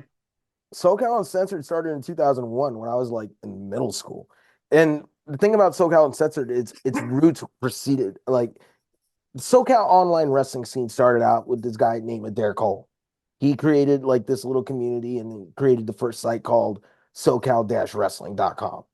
And basically, as time went on, he had less time for it because he ended up becoming a wrestler named Shogun and he ended up going to film school and shit. And he ended up passing off the site to someone else. I think it was like Aaron Hassan, I think, who was a referee back in the day, and he was with UPW. He did PWG shows. He was fairly well known, not very respected by most circles, considered a clown. Everyone said he looked like Jay Sherman, the critic. Um, Oh I shit. knew that would pop you. Knew that would pop you.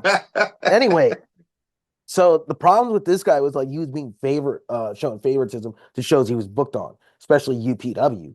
And one time there was an issue when Millennium Pro Wrestling, when they first came around, like back in 2001, they had their first show with like Christopher Daniels, Samoa Joe, Frankie Kazarian, all these people. Right. And then they were like a bunch of people who were also in UPW. And then there was an issue with UPW where they were like, well, you know what? We don't want our people working these shows. So we're gonna pull a ban like our wrestlers from working certain shows from now on. And at the time, UPW had that pull because they were with WWF at the time. They had a little connection there. So people didn't want to burn their bridge and miss out on a chance of like a dark match or a tryout with WWF because that's the way it was back in the day. And like, so that ended up sparking up a huge like thread on the SoCal Dash Wrestling board at the time. And then it got deleted by Samoa Joe, who was SoCal J Rock at the time. Like he was writing shit while he was wrestling too. And he ended up deleting it. He claims it was an accident. But it could have been. It could have been an accident. I don't know. But so that happened. Um, and then Steve Bryan, along with this guy named Lonnie Hill, they decided, okay, we got to fucking get the ball rolling on this because they were planning to launch SoCal Censored as like not so much a takeover of SoCal wrestling because that was like a news site. This is SoCal Uncensored was supposed to be like an editorial site, for Right. columns, reviews, and shit. But when that shit happened, they decided to change it up and just become the end all be all for SoCal wrestling. And Lonnie ended up like bailing after a while, and then like Steve would got these guys like Scrub, Justin Crast, and a few others to help write for the site. And on the message boards, there would be these guys like Tom Walters and Steve 72 who would post there, who were basically like, Oh, shit. I don't want to say they were my mentors in the trolling game, but they were the guys who they, let me put it like this. Adam Pierce like threatened Steve 72's life, you know? Adam Pierce, he's a piece of shit too. Fuck him. Anyway, but yeah, he like him and Adam Pierce and all his boys who later became the Dave Marquez crew, fucking they all hated the fucking SoCal Uncensored guys, you know? So Right. even before I was around, it was like this thing where it's like people in the business had an inherent hatred for the internet marks and all that, the smart marks, the message board guys. It's like it's always been like that, bro. And like even if I was like always glowingly positive about everyone, I'd still be getting hate. So it's just a matter of like all these fucking dudes in wrestling just don't want to respect the fact that the internet and fans on the internet and all these people do so much for them. They don't fucking realize they just want to be like, fuck these marks, give us praise, give us money, and all that shit. And it's always been like that. So it's really nothing I did. I just fucking became part of the fucking thing. And it's like, even when I was a teenager posting my opinions on a message board, I was getting hate. Fuck, New Japan USA, like I mentioned, Dave Marquez being the cancer that he is, that took over that. I was very critical of that shit. And excuse me, I got something in my eye right now. But I was critical of that shit, you know?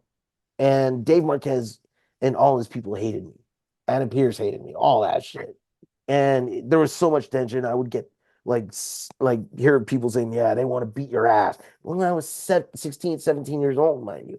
And it's like that's just how it's always been, you know. There's just always been tension between people in the business and people like outside of the business because people in the business they run around telling each other, "Yeah, fuck those marks, fuck them, they don't know shit," and they try and gas each other up. And it's like I don't know, man. It's just really a bunch of unnecessary dumb bullshit, from all these people. And I don't really want to put much energy into it because it's not worth my time, you know? Like Right. I don't write for SoCal Uncensored anymore, but I still got that stigma. Like not stigma, but I still got like people who who are around at the lowest levels of SoCal indie wrestling today still hold that against me. So it's like I don't fucking care, you know? And like from my viewpoint and being in like the business as a promoter, it's like I wish there were more people like me talking about my shows the way I used to talk about other people because I was honest, because everyone will say, "Oh, he used to trash this and that." Like, bro, I wrote positive reviews of good shows all the time too. Yeah, I you was did. honest. And if something I do sucks, excuse me, I really got something in my eye right now. I think I have some keef in there from the bowl I packed this morning for this interview. Anyway, um yeah, people are just always going to hate no matter what. And I Yeah. don't care. But at the same time, it's like me being in the position I'm in, I can tell when someone is being a hater and when they're being genuine, I can tell when someone's just being goofy like I used to be. Because that's all I was. I was just being a fucking goofball, I'm a smart ass. I have a very dry sense of humor, and people want to act like I'm a malicious person, Like go ask Sean Black. He's known me for years. He'll tell you exactly what kind of guy I am, and he's friends with everyone who fucking hates me and shit. So I I love Sean Black. Shout out Sean Black. so it's Sean like Black was yeah, Sean Black's a good dude. He's just in the wrong fucking circles, man. Anyway, yeah, it's like whatever. People in the business can hate on people in wrestling all they want. It's whatever, and I got some of that inherited heat, but I don't really trip out on it. I really feel like that's something that people in the business gotta fucking like they gotta fucking look into their own fucking selves and ask themselves, why do I feel this way? Why is right. it like this? And like ask themselves, am I really feeling this way because I feel like I'm as good as I think I am? Or am I feeling this way because I'm trying to project some insecurities I have? you know what's funny is I can literally pinpoint the first review from you towards me, which made me go, I want to talk to this dude because that was the most realist response. I don't know how the topic got started, but it was just like, oh yeah, check out Gus, this and that. And then Steve wrote said, yeah, I got anonymous, an anonymous tip saying Gus was trying to pay some of the wrestlers in weed. And your response was, I guarantee the weed he's giving them is going to be way more than the cash that they would have got at any other show. And I remember going, and he's fucking right too. God damn it, they're getting like some. and Listen, what's funny is it was one guy. He wanted some weed, and I was like, I'll give you weed. You know what I mean? If you want weed, and he's like, I'm not any good with money. I'm just going to use it on food and weed that night. So if you just give me weed, I'll be good. I'm like, bet. yeah. That got back to Steve, and it turned into, I give my guys weed. And I was like, no, I mean, yeah, they get it, but that wasn't their pay. But when I saw that response from you, I was like, see, this dude's not bad. He just, like he defended me a little bit.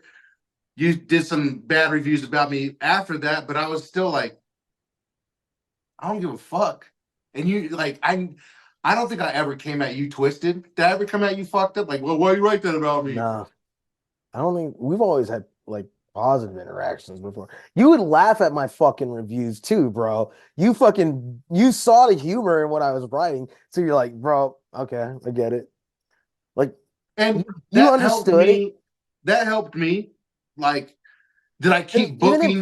even in private, I fucking tell you shit. Yeah, Like when you were working with Captain Comic Con and you want to put yourself in a fucking match with him. I told your ass that's fucking stupid. Don't fucking do it. I told you Don't I just fucking wanted to do hit it. him. That's You fucking guy. I was gonna say something when you were going on the tangent right now. Now I forgot when I said listen. Now I can't remember what I wanted to say.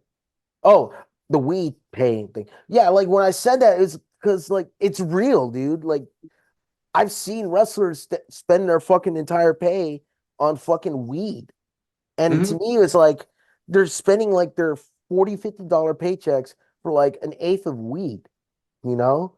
When like at the time, like you gave them an amount of weed that was like way more than that, you know? Like If they asked for it, that was not their if they pay. ask for it, if a Yeah, wrestler says, "Hey, pay me in weed," it's like, okay, I'll pay you in weed. It's like what you ask for because it's like you're not fucking like a lot of these guys aren't paying their fucking bills with some of these paydays. Like some of these guys don't make some money, or I'll pay them money so that, because they're worth it and they fucking bring in the amount of fucking business, that I fucking pay them and shit. right, Sometimes I pay them more. But it's also like I also know some of these wrestlers aren't making a lot of money, and I know that their fucking shoot jobs are what they fucking make their money on, and they're doing this for fun.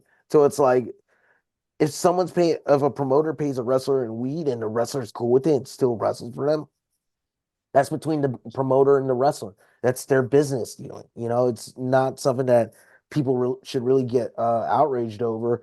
But at the same time, it's like on the outside looking in, yeah, I can understand how the optics look bad on that shit. right. Like yeah, like oh man, he's paying his wrestlers in weed.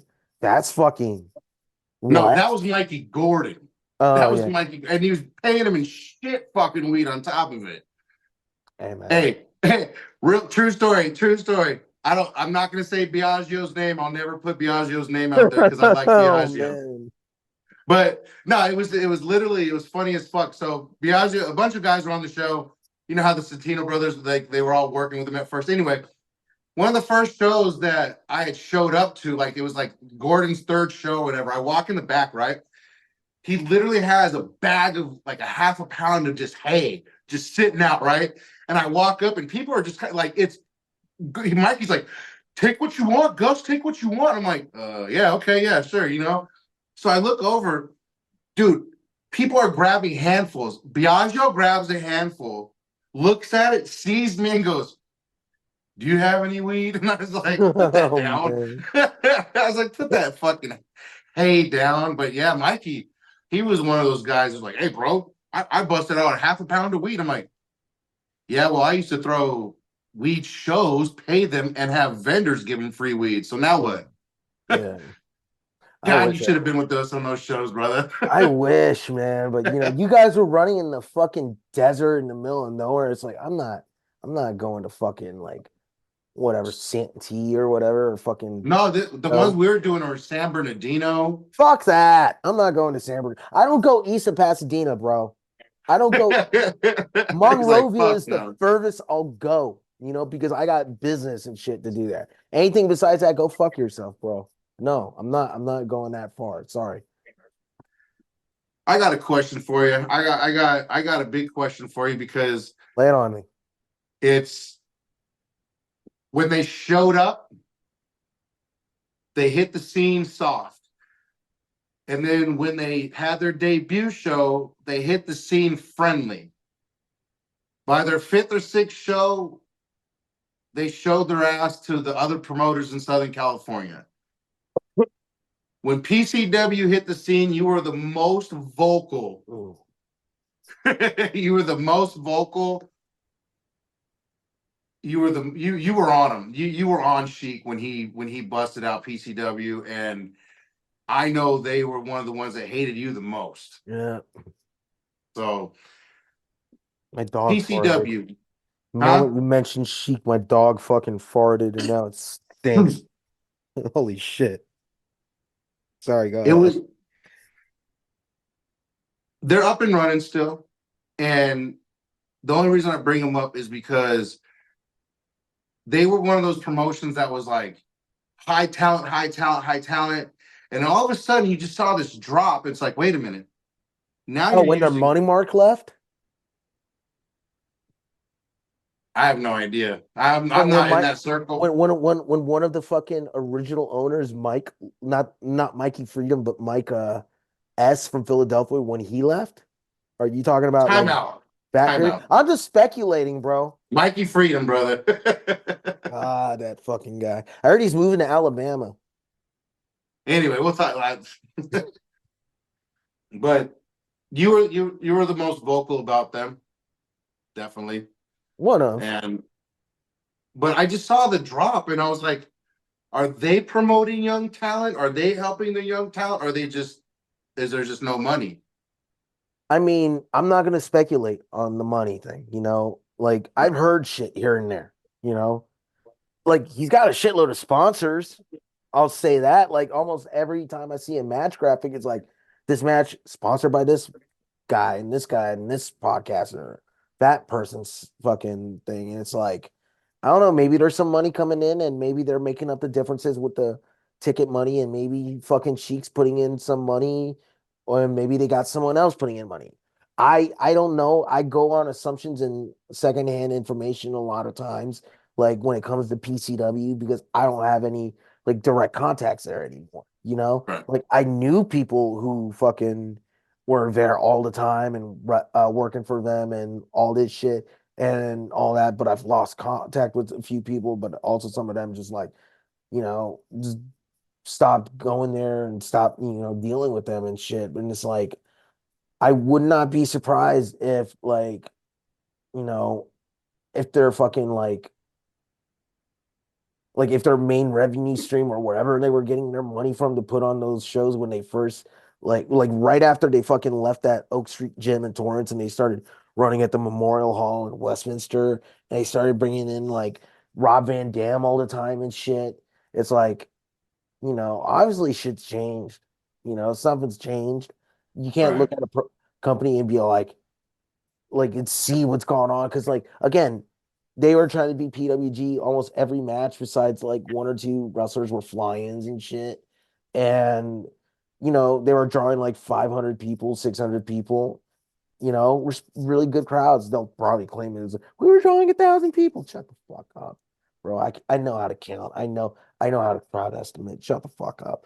But like like you can see an obvious drop because I believe like Mike, I don't know how to pronounce his last name. It starts on an S. Like I said, one of the co-founders, not Mikey Freedom, when he left, I think it was like right around the pandemic time, and when PCW came back from the pandemic or whatever, it's like you could tell like it was like not the same promotion anymore. Because now like from like when they returned till now, it's like how many of these fucking dudes are really SoCal guys or they're just fucking Arizona guys, Vegas guys, NorCal guys coming in now.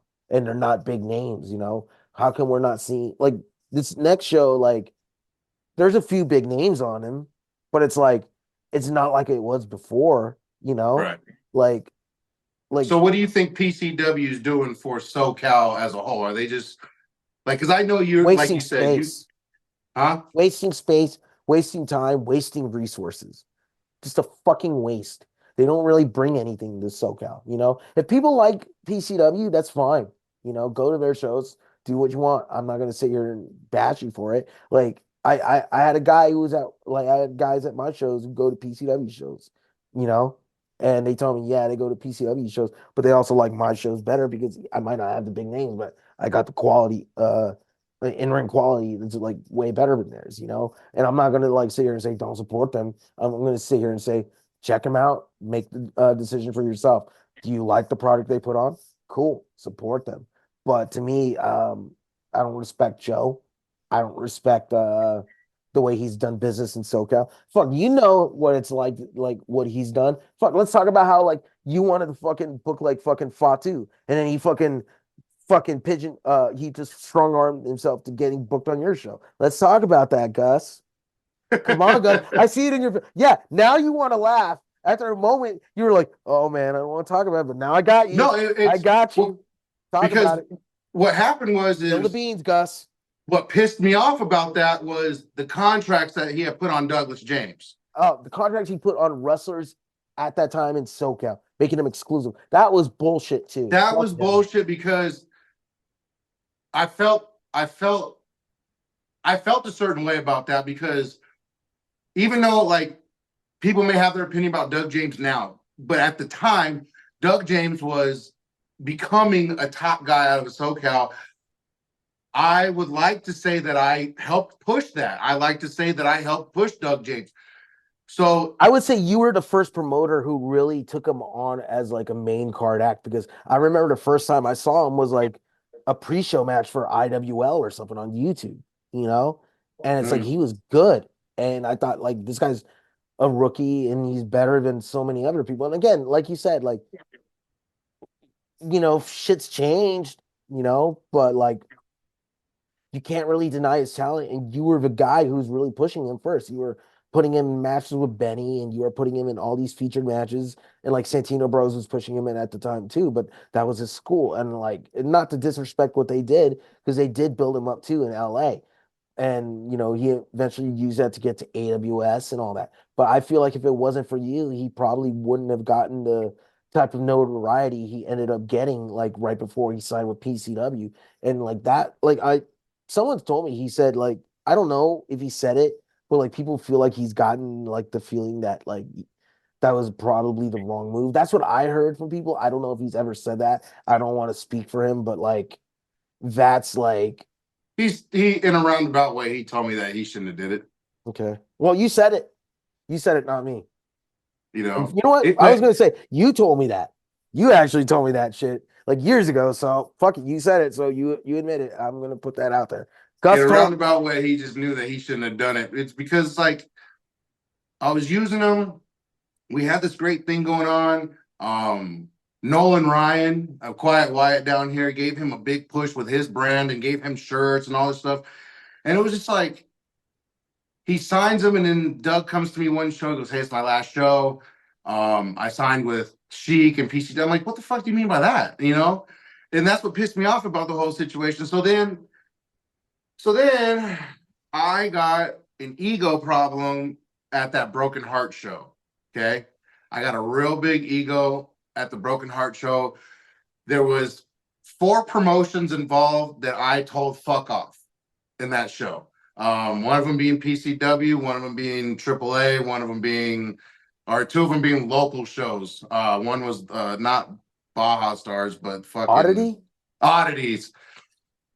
I stole their fucking main event. They check this out. So check this out. You want to hear some real shit? Tell me. So this is what leads all up to it.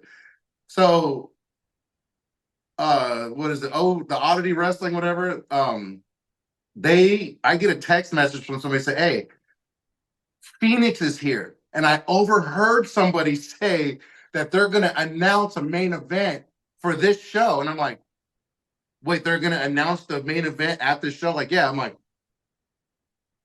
Bestia Phoenix, I got a show. Go ahead and put you guys in. Before they announced it in the ring, they had already agreed. So I had made the flyer and pushed it before that announcement came out. Oh, So everyone's like, "Bro, they just the August just announced your main event before you announced it," and they're like, "How?" And I'm like, "Here's how." So anyway, that whole show, I was getting mad because I couldn't get Doug on the show, and then I wanted to get Brody on the show, and he's like, "No, this, I got, that." I'm like, "Well, what about Fatu?" He told me no at first, and I was like, "Bro, what if I give him this amount?" Nah. What if I give him this amount? Nah, man, I can't. What if I give him this amount? Nah. What if I give him this amount, put you on, give you this amount, and give Brody this amount, and get all three of you on? He's like,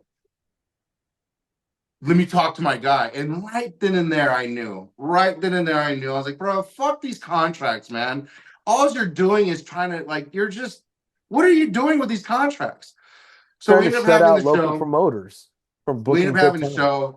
show. Um, I favored Joe Sheik. I had his money, didn't want to give it to him. Gave Jacob his money, didn't want to give Sheik his money. I gave him his money, but I wasn't going to give his money for like a week. I was really just not happy with him. Conan is the one who called me like, "Hey, bro, you owe that guy?" I'm like, "Yeah, here, fuck it, here's his money," because he's like, "This owes me money." That's how that came about. I told Sheik, I said, "Go tell Jacob that you're taking this amount of money off his plate because you want these contracts, because Yeah. you want to strong arm people and shit." And at the show, I remember Jacob Fatu telling me, he's like, "Bro, I love Sheik to death. He's been there for my father and all this other stuff." And I was like, "Yeah, man, but he kind of did some shady shit to us to get to you." And it's like, "Bro, we want to use you. We want to use these guys." And it's like, "What's up with these contracts?" So he's like, "I don't know, man." So then we push some things forward, and now he tells me, I tell him, "Can I get Doug on the show?" He's like, "Nah, man, nah, nah, nah." And he goes, "The only way that we can agree to do the show is if we put the PCW light heavyweight championship on the line."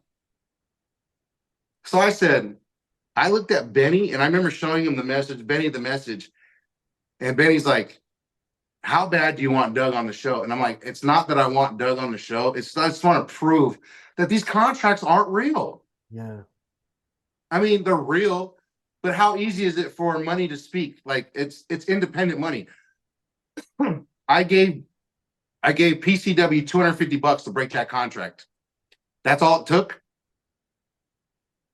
So that's Yeah. why I got upset. That's why I got upset with PCW when they came in, because they were friendly, and then it just turned into like this weird fucking, "We're our own thing and leave us alone." And that's like, all right, bye. That shit happened right around the time Mikey Freedom left. If you really think about it, all that Oh negative yeah. shit started happening Mhm. right when he left. And listen, I can understand if those dudes didn't get along, you know? Mikey, I love the guy. You know, Mikey, if you're watching, I love you, bro. But goddamn, he can be a little handful sometimes. You've dealt with him, like, bro, like Bruv. Oh, I've dealt with bruv. bruv, bruv, Bruv. blah, blah, blah, blah, bruv. And like he can be like he can go off, you know, and his political views don't align with my political views. But you know what, man? We're both human and we Right. understand it at the end of the day, and we still have a mutual respect for each other. I saw him at my show in November, you know, when he was out here, he was telling me how proud he was, and it meant a lot, you know, because we had our problems at first. Him and I didn't get along, but eventually, like he didn't like the shit I said on social media because he assumed, you know, like he was always talking, oh, another internet guy, blah blah blah. He was one of those dudes. But then when he sat down and talked to me, you're like, all right, you're a good guy, and then we struck up a friendship. Like as weird as it Right. is, like we're two total polar opposites on every aspect of life, but like we were able to like have a mutual understanding and shit. And it's like when you look at like the relationships Mikey formed after he left PCW with the SoCal scene and shit. It's like you can tell who was like who and who wanted what, like just based on the split, you know? Right. And like Mikey told me some things, like I'm not gonna like put his shit out there. You can interview him if you want and talk to him about that. He'll probably, unload or and all that. But like he's a he fucking had like good intentions for the SoCal scene when he Right. was part of PCW. And it's like again, nobody has to agree on everyone's fucking viewpoints on wrestling. But when you really look at it, it's like everything did change when he left, as far as like the attitude of PCW. It's like, okay, well, we're gonna be PWG now. We're gonna be the big dogs and all that. And it's like, all right, well, how did that work out in the long run? I miss bumps and Mikey shows outside of my show because I actually like hanging out at my shows because of the fans and because of guys like you. Bro, I remember me and you were hanging out at the 619 show and I was supposed to be stressed out, but we're up there cracking jokes. Yeah. The I bumps and remember, I bruises remember shows. I don't want to cut you off. I remember at one point during that show, like I remember the house was light, and then I remember Rey Mysterio hadn't gotten there. I remember you were walking, and I said, "What's up, Gus?" And the look on your face, you're like, because like you at that point, everything was going wrong for you. I remember that. And then I after had got a call saying he was stuck at the border. yeah, I remember that. And as time went on, like you started to smoke a little more, we started chilling more. We were in that U-Haul out back and all that, getting you Oh loosened yeah. up. And then by the end of the night, yeah, sure, a lot of bad shit happened for you in that show, but ultimately that was a fun night for so many people. My only regret was I didn't get any of that fucking free pizza that was being passed around after. But Bro, I remember somebody came up to me and goes, what happened to all that pizza? And I looked over, I'm like, and I literally see half the guys walking out the door. I'm like, it's over there. It's oh man. fucking over there.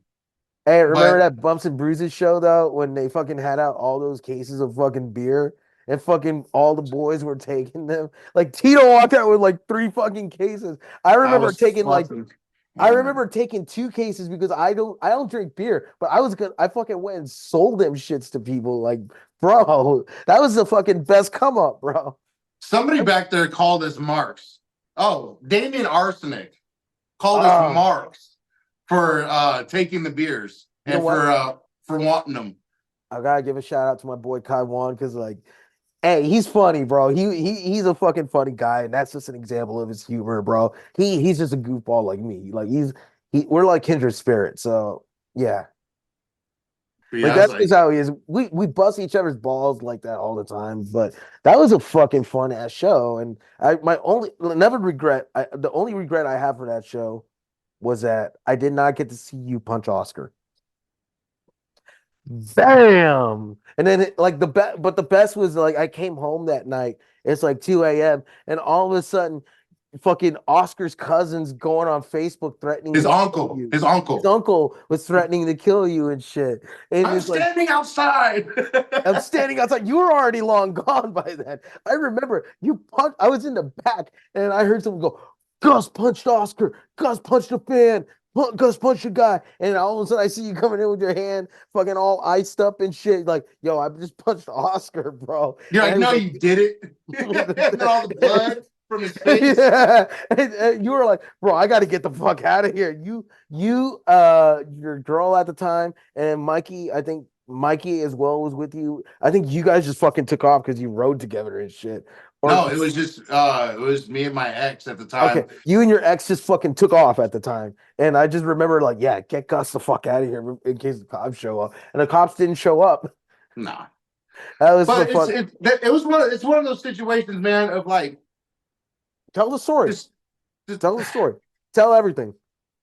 it started with him being like a fan of what we were doing, and I respected it. I went on his podcast with him and Ed at the Wrestling Guy podcast. he he's very just he's just one of those guys who just hides behind his mom's legs and shit and will like he stole my Cheerios and laugh at Yeah. you. You know what I mean? Yeah. One of those kind of but kids. but Oscar, we used to make fun of him straight up. We used to fucking talk shit on him, but we did it in a jokingly manner because he did it back. And then I remember. I I don't want to cut you off. I don't want to cut you off. But I remember one time he fucking like I was in a group chat, and somebody sent a picture of him like trying to do the Joker makeup and like wrote damaged and misspelled it or something. And everyone just clowned him for that. Like that's when I first discovered him, and everyone's just making fun of him. And he tried to act like a tough guy. I was like, oh man, this dude's something so else. so um here's where here all right, so we talked shit to him, all this stuff. He was like our little like the little dumb kid. But he was a fan, so I didn't want to like cross too many lines with him and then have a bad review or some shit. Anyway, so hot tub piece of shit, fat fuck Sean Scoville Hey, has I'm a cool with fucking Sean now for the record. I'm just saying. But go huh? ahead. You're Sean and I patched things up, so go ahead. fuck Sean. Sean needs to patch shit up with me and say sorry for trying to use me. Fucking piece of shit. Listen, Anyway, I'm gonna have to broker a peace treaty with you too. So all right, that's fine. Guy can do shit to Sean. I fucking went to Sean's party that night and put Sean over. I brought 2 ounces of weed. I brought 40 fucking blunts. I brought money, food. Ask anybody who was at that party. We made that party happen. Anyway, damn. so Oscar shows up to the show to the party, right? And this is where it really started with him getting mad at me. So I said something to him about the girl he was with, and then like he started talking shit, right? Yeah. So the next day he starts messaging me and shit, like he's like promoing on me, and I'm like, hey, bro, are you being real right now? Like you're telling me you want to fight me and shit. He's like, yeah, I'll see you at the next show, and he was like, don't forget to lace up your boots. I'm like, bro, wait a minute. Lace up And I your think I've boot. screenshotted some shit to you before, and I'm like, what the fuck is he talking about? So then a week before the Bumps and Bruises show that it went down, I tell him, I say, hey, bro, check this out. It's getting to a point when I see you, I'm gonna fucking hit you at this point because I've already had shit with Tommy Wilson. I've already had some shit with other people, and I'm not a pro wrestler like this. I'm not that guy. Like I know how to fight. Like Mhm. you know what I mean. Like we know how to fight. So I was telling him, like, bro, if you want to fight me, we could fight. So he doesn't say anything. I'll kick your ass. He tells me he's gonna kick my ass. And I was like, bro, are you fucking kidding me? We all know I can whoop your ass. So anyway, we're at Bumps and Bruises. It's me, um, the ex piece of shit, Nolan Ryan, and his now wife, Bianca. We're all standing there talking at the very end of the show, and Nolan goes, "There's Oscar." And I look back, and Oscar's like 20 feet away from me at the front door. And I was like, fuck him. Because it was too late for me to even just like go over there and say something to him. Yeah, it was after the show. Bro, this dude walks up behind me and shoulder blocks me and is Ooh. like, sup, Hog bitch? check. And walks off. All you hear is no one go, it's about to go down. I, I literally pushed like 3 or 4 people out the way. I pushed Oscar from behind, and I told myself, don't knock him out. Give this man a chance to fight. I wanted Oscar to punch me in the face just so he could taste it. I pushed him. He turned around. I popped him right in the fucking face. I break his nose. He goes all fucking retarded. Falls falls into Jesse James and Off. Big Hoss. Hoss thinks someone's pushes him. He turns around. He's like, "What the fuck?" And they look up and they're like, they put it all together super quick. And they're like, "Oh shit!" His uncle turns around and goes, "What the fuck you hit my nephew for?" Bro, I remember I took one step back, got into position, turned my hat around. Haas came and goes, nope, picks me up with Jesse and goes straight through the freezer and goes, no, Gus, no, no, no, no. Drops me in the freezer and says, go to the back. And that's, you probably saw me 10 seconds later. I remember that you were walking with your hand, like, because, like, for people, all right, I'm gonna lay this out. So here, this side is where the freezer is, and this is where another back way is. And behind the freezer, there's like a fucking like walkway, and like everything between like these two little walkway, the freezer and one walkway, the back walkway is like a bunch of fucking like kegs and shit, you know? Right. So you're walking back there through this little hallway with your fucking hand fucking all like this. I'm like, what the fuck? And like you punched like you were like, I punched Oscar. Then Jesse comes back. He's like, bro, Gus punched Oscar. Gus got in a fight. And I just remembered like that was the fucking buzz for the rest of the night. And it was like, oh man, that was fucking hilarious. Like the only again, the disappointing thing is that I didn't get to see it. I wish I saw it. Mikey Gordon did. That's why he's. That's why a lot of people said he was right. He was right there because when Yeah, I I pushed remember he him, said something too. He was one of those guys who came backstage talking about it too. I was like, I'm out of here, and I just gave it up. I had just tossed my title to Tito and never seen that thing ever again. Oh yeah, that was a fun night. Yeah. But yeah, I had a. I you know I'm not afraid to punch somebody. I don't care if they're a fan, promoter. I don't give a fuck. Like you're gonna talk shit and you're gonna promo on me. What's it leading up to? You know, like with Tommy Yeah. Wilson.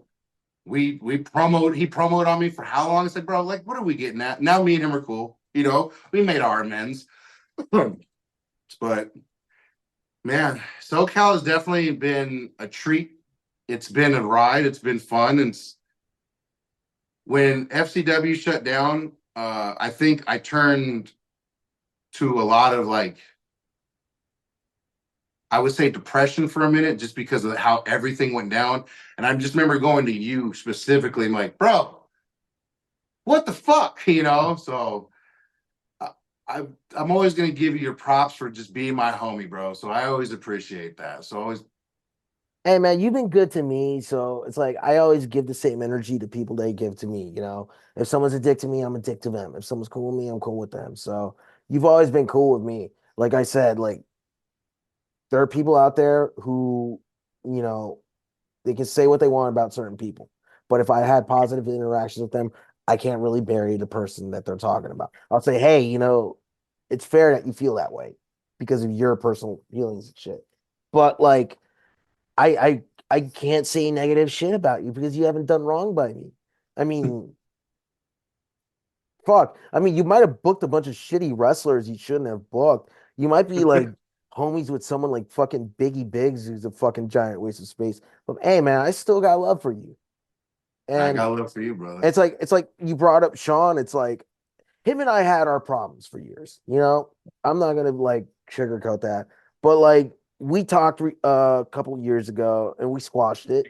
You know, and it's like we understood where we came from, and you know, to his credit, he was man enough to admit he was wrong about certain things. And I'll say that about Sean. You know, again, no one has to like him. You don't have to like him. You got your personal beef, but it's also like you know, if you guys want to like squash it. That's your, I think you should squash it. It's better to have like all that shit in the past, not have any of that negative energy around. But at the same That's time, it's all. like, at the same time, it's like you don't, if you don't want to, you don't need to. Like, you're in Oklahoma, you're not going to fucking see him again. So it doesn't matter. If he says something about you online, hey, you know, fucking, No, I mean the thing with Sean though is I say he's a piece of shit and all that is because he did some piece of shit things. And it's like, bro, you jumped on the bandwagon when everybody jumped on the fuck Gus bandwagon when it wasn't true. yeah. But there was key things he did, like the time, like I'm not gonna bring it up with Sean. You know what happened at the crash, what you were asking me for, and these little favors to impress somebody. Yep. And then she ended up sucking some dude's dick in front of you. Anyway, but I didn't like how Sean went about using his status when it really wasn't there. Like he didn't, like he's like, well, I'm the hot tub guy. I should be able to do this. And I it's like, yeah, but you personally need to get that respect in order for your title to get that respect. Do you think people are like, oh, we fuck with Gus because we fuck with Gus, or no? It's because Gus went out there and like really became fan friendly with FCW people and shit like that, like Sean, giving him free tickets, making sure he was taken care of, make sure he had front row, make sure he this, make sure all this. But then when one little thing is said about me, you jump on the bus and then that's it. Fuck me. And it's like, bro, you never even contacted me. You never even wanted to say anything, but yet asked me for every fucking favor in the book. That's what Mhm. pissed me off about Sean. You I know? mean, I get it.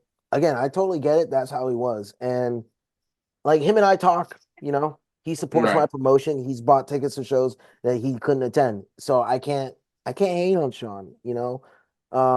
Dude's changed, he's matured, but like I can understand if you hold a grudge against him. I'm not gonna sit here and like hold that against you, but I'm cool with Sean. And like, yeah, we had our squabbles in the past and shit. And like whenever him and I talk and like we'll like joke about it, you know. But Oh, he ultimately, hated you at one point in time. yeah. He told me you really hated me. We talked about like how these issues we had. It was like, bro, like I didn't even hate you. I just had a problem with some of the shit you were saying. And then we just ended up like quashing it, you know? It was like, like I said, like I had that face to face with Billy Blade. It was one of those things where it's like we can either throw down or we can settle it like men, you know? Right. Sean was man enough to want to like talk it out and all that. Like, and That's he even good. said at one point he wanted to fight me. And then he admits, like, but like he admitted that he probably would have gotten his ass kicked. And it's like, I Well, don't you want to, would have gotten your ass and kicked. that's like, I wouldn't have wanted to fight Sean either way, because it's not one of those things where it's like I gain anything from like fighting him, Like, it's not like if I fucking wanted to like have a fist fight with like Billy Blade or something like that, because there's actual animals. Like that dude's been fucking obsessed with me since I was a teenager. So there's something that, that it's there. But with Right. Sean, it was like it's like if I beat his ass, it's like over something stupid, it's like not gonna be worth it, and I'm gonna be the asshole in this. And Exactly. it's like the last thing I want to do is hurt somebody physically.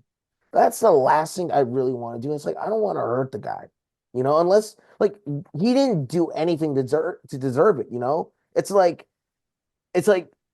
he, him and I talked our shit, and he said a lot of shit about me, that if anyone else, like, if it was anyone else, like, let's say it was you, someone saying the same shit about you that Sean said about me, you would want to go fucking kill that guy. That's how most people would take it. But with Sean, it Right. was like, I didn't want to, like, it wasn't like that. It didn't get to that point with me. And like, but like sometimes there are other people who do deserve that energy, like who've never like said negative shit about me the way Sean said, but I feel like they do deserve it. Like Joey Ryan. I mean, I'm not sure if he ever said negative shit about me after our friendship ended in 2011, but like, I if I saw him, I would want to beat the fucking shit out of him because y'all know. Listen, and here's what I'm going to say about Joey. How many fucking accusations were there against him? Like 20? Can't even count, man. 20, 15, 20. All right. Let me say this. If one person accused him of something, right? First off, that's already too much.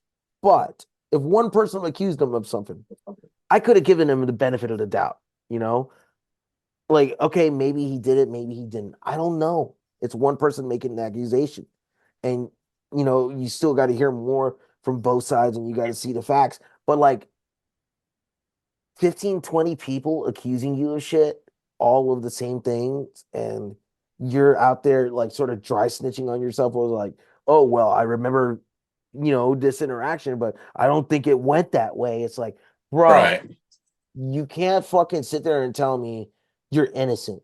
And it's like, I'll say this flat out. Like Joey Ryan being accused of like a rapist, sex pest, and all that shit, like some of the stories that were told about him, I thought he was going to get busted for fucking liking underage girls. That's what I thought he was going to get busted for because that was something that everyone always like wondered about him. He always had that. Right. He like because he dated younger girls and he liked younger girls. Like he was obsessed with Hillary Duff and Lizzie McGuire when it was like when she was young and shit. And like everyone would joke about it, but at the same time, there were some people who were like, "Yo, that's kind of sketchy, bro." Like, and Right. like Right. as time went on, like I don't want to get like too inside baseball on like the days of PWG and shit, but it's like there was like a little split between certain people, Like some people would hang out with their groups, some people would hang out with their groups. Like, and the only time they would ever really hang out or talk is if either they're talking about the show on AIM or if they're at the shows themselves. Um, like I'll flat out say it. Like people are gonna say, "Oh, did everyone know Joey Ryan was like this?" Like, I don't think anyone knew Joey Ryan was like this, except for maybe a few people who were his close friends, you know? And it's like, I wouldn't put Excalibur in that group because Excalibur, he moved to Philadelphia and then he moved to San Diego and he wasn't really hanging around up here in Right. LA and shit with Joey Ryan.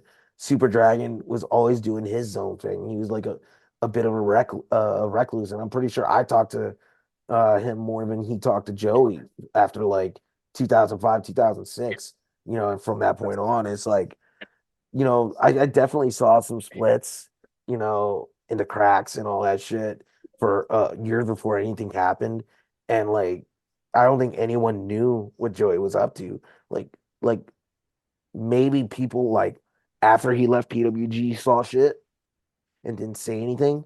But like, I have a clear conscience knowing that, like, hey, I know that I never saw Joey do anything inappropriate. Like I've seen suspect shit. Like at a wrestle reunion show, maybe 2010, the first one, some fucking 16-year-old girl went up to him at the merch table. And she's like, "Oh, you're so cute. Will you take me to prom?" And he asked her age, and she told him, like, yeah, maybe I'll take you to prom. I don't know. And he fucking got her MySpace info. And it was like, bro, she's 16. You know, I wanted to say something, but again, like I said earlier about Yuma, I wasn't a confrontational person. I didn't want to fucking like go around like causing shit. And on top of that was like Joey was one of the PWG guys. If I said Right. something, I was worried that no one would believe me and they would just be like, get the fuck out of here. So ultimately, again, like I said, if one person accused him, maybe I would be like, try and give him a little bit of the benefit of doubt. But like I said, 15 to 20 people, you can't tell me, you know, Right. at least one of those things didn't happen. And even if one of those things wasn't illegal, if it was just immoral, it's still too much. Yeah. And that whole Because speaking out because thing. because you have a daughter, you know. Think Right. about that kind of shit. Imagine like some dude in his fucking 40s, right? Like gets your daughter when she's like, let's say she's like 18, 19 years old, and he's getting her to trust her, because he's this person in the business, like that's respected on the surface. And then he gets her in a hotel room and then she has to fucking lock herself in the fucking bathroom because he was trying to make moves on her, Like just think about that shit, bro. Like when I think about like that story about Joey, it's like, bro, like I've seen him. I used to see him in North Hollywood in like the Hollywood area, because I believe he used to live in this area. And Yeah.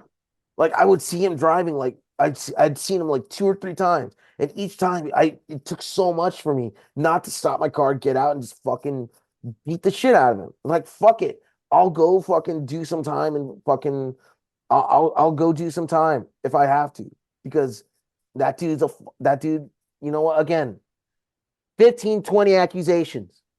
Right. Can't tell me something didn't happen. That dude, I don't know, man. Like, I don't want to let my emotions get the better of me, but like, if anyone in this world deserves a fucking ass whooping, it's Joey. And again, brings me back to my point with Sean. He said a lot of shit about me where if someone said it about you, you want to beat their ass so bad.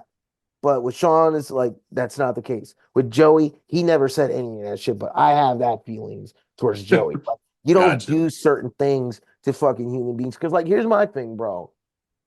Like a lot of these dudes who are like say this shit, first thing I think they got something going on with them if they don't have any reasoning. For me, it's like I grew up around victims, My first girlfriend when I was in middle school, she was a rape victim.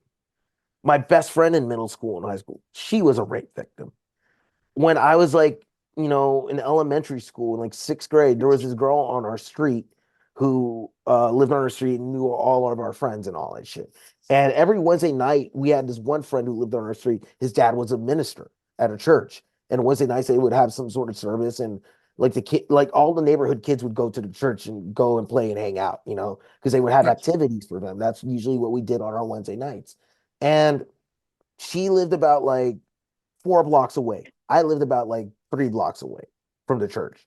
She was walking home one night and it was sun was still out, right? And this dude fucking pulled up to her and tried to fucking like kidnap her. He flashed her and everything, kidnapped her, and she got away. She ran to her aunt's house who lived next door to me, right? And I remember I lived in the house next door to that apartment complex. I remember like hearing all this screaming and crying and shit.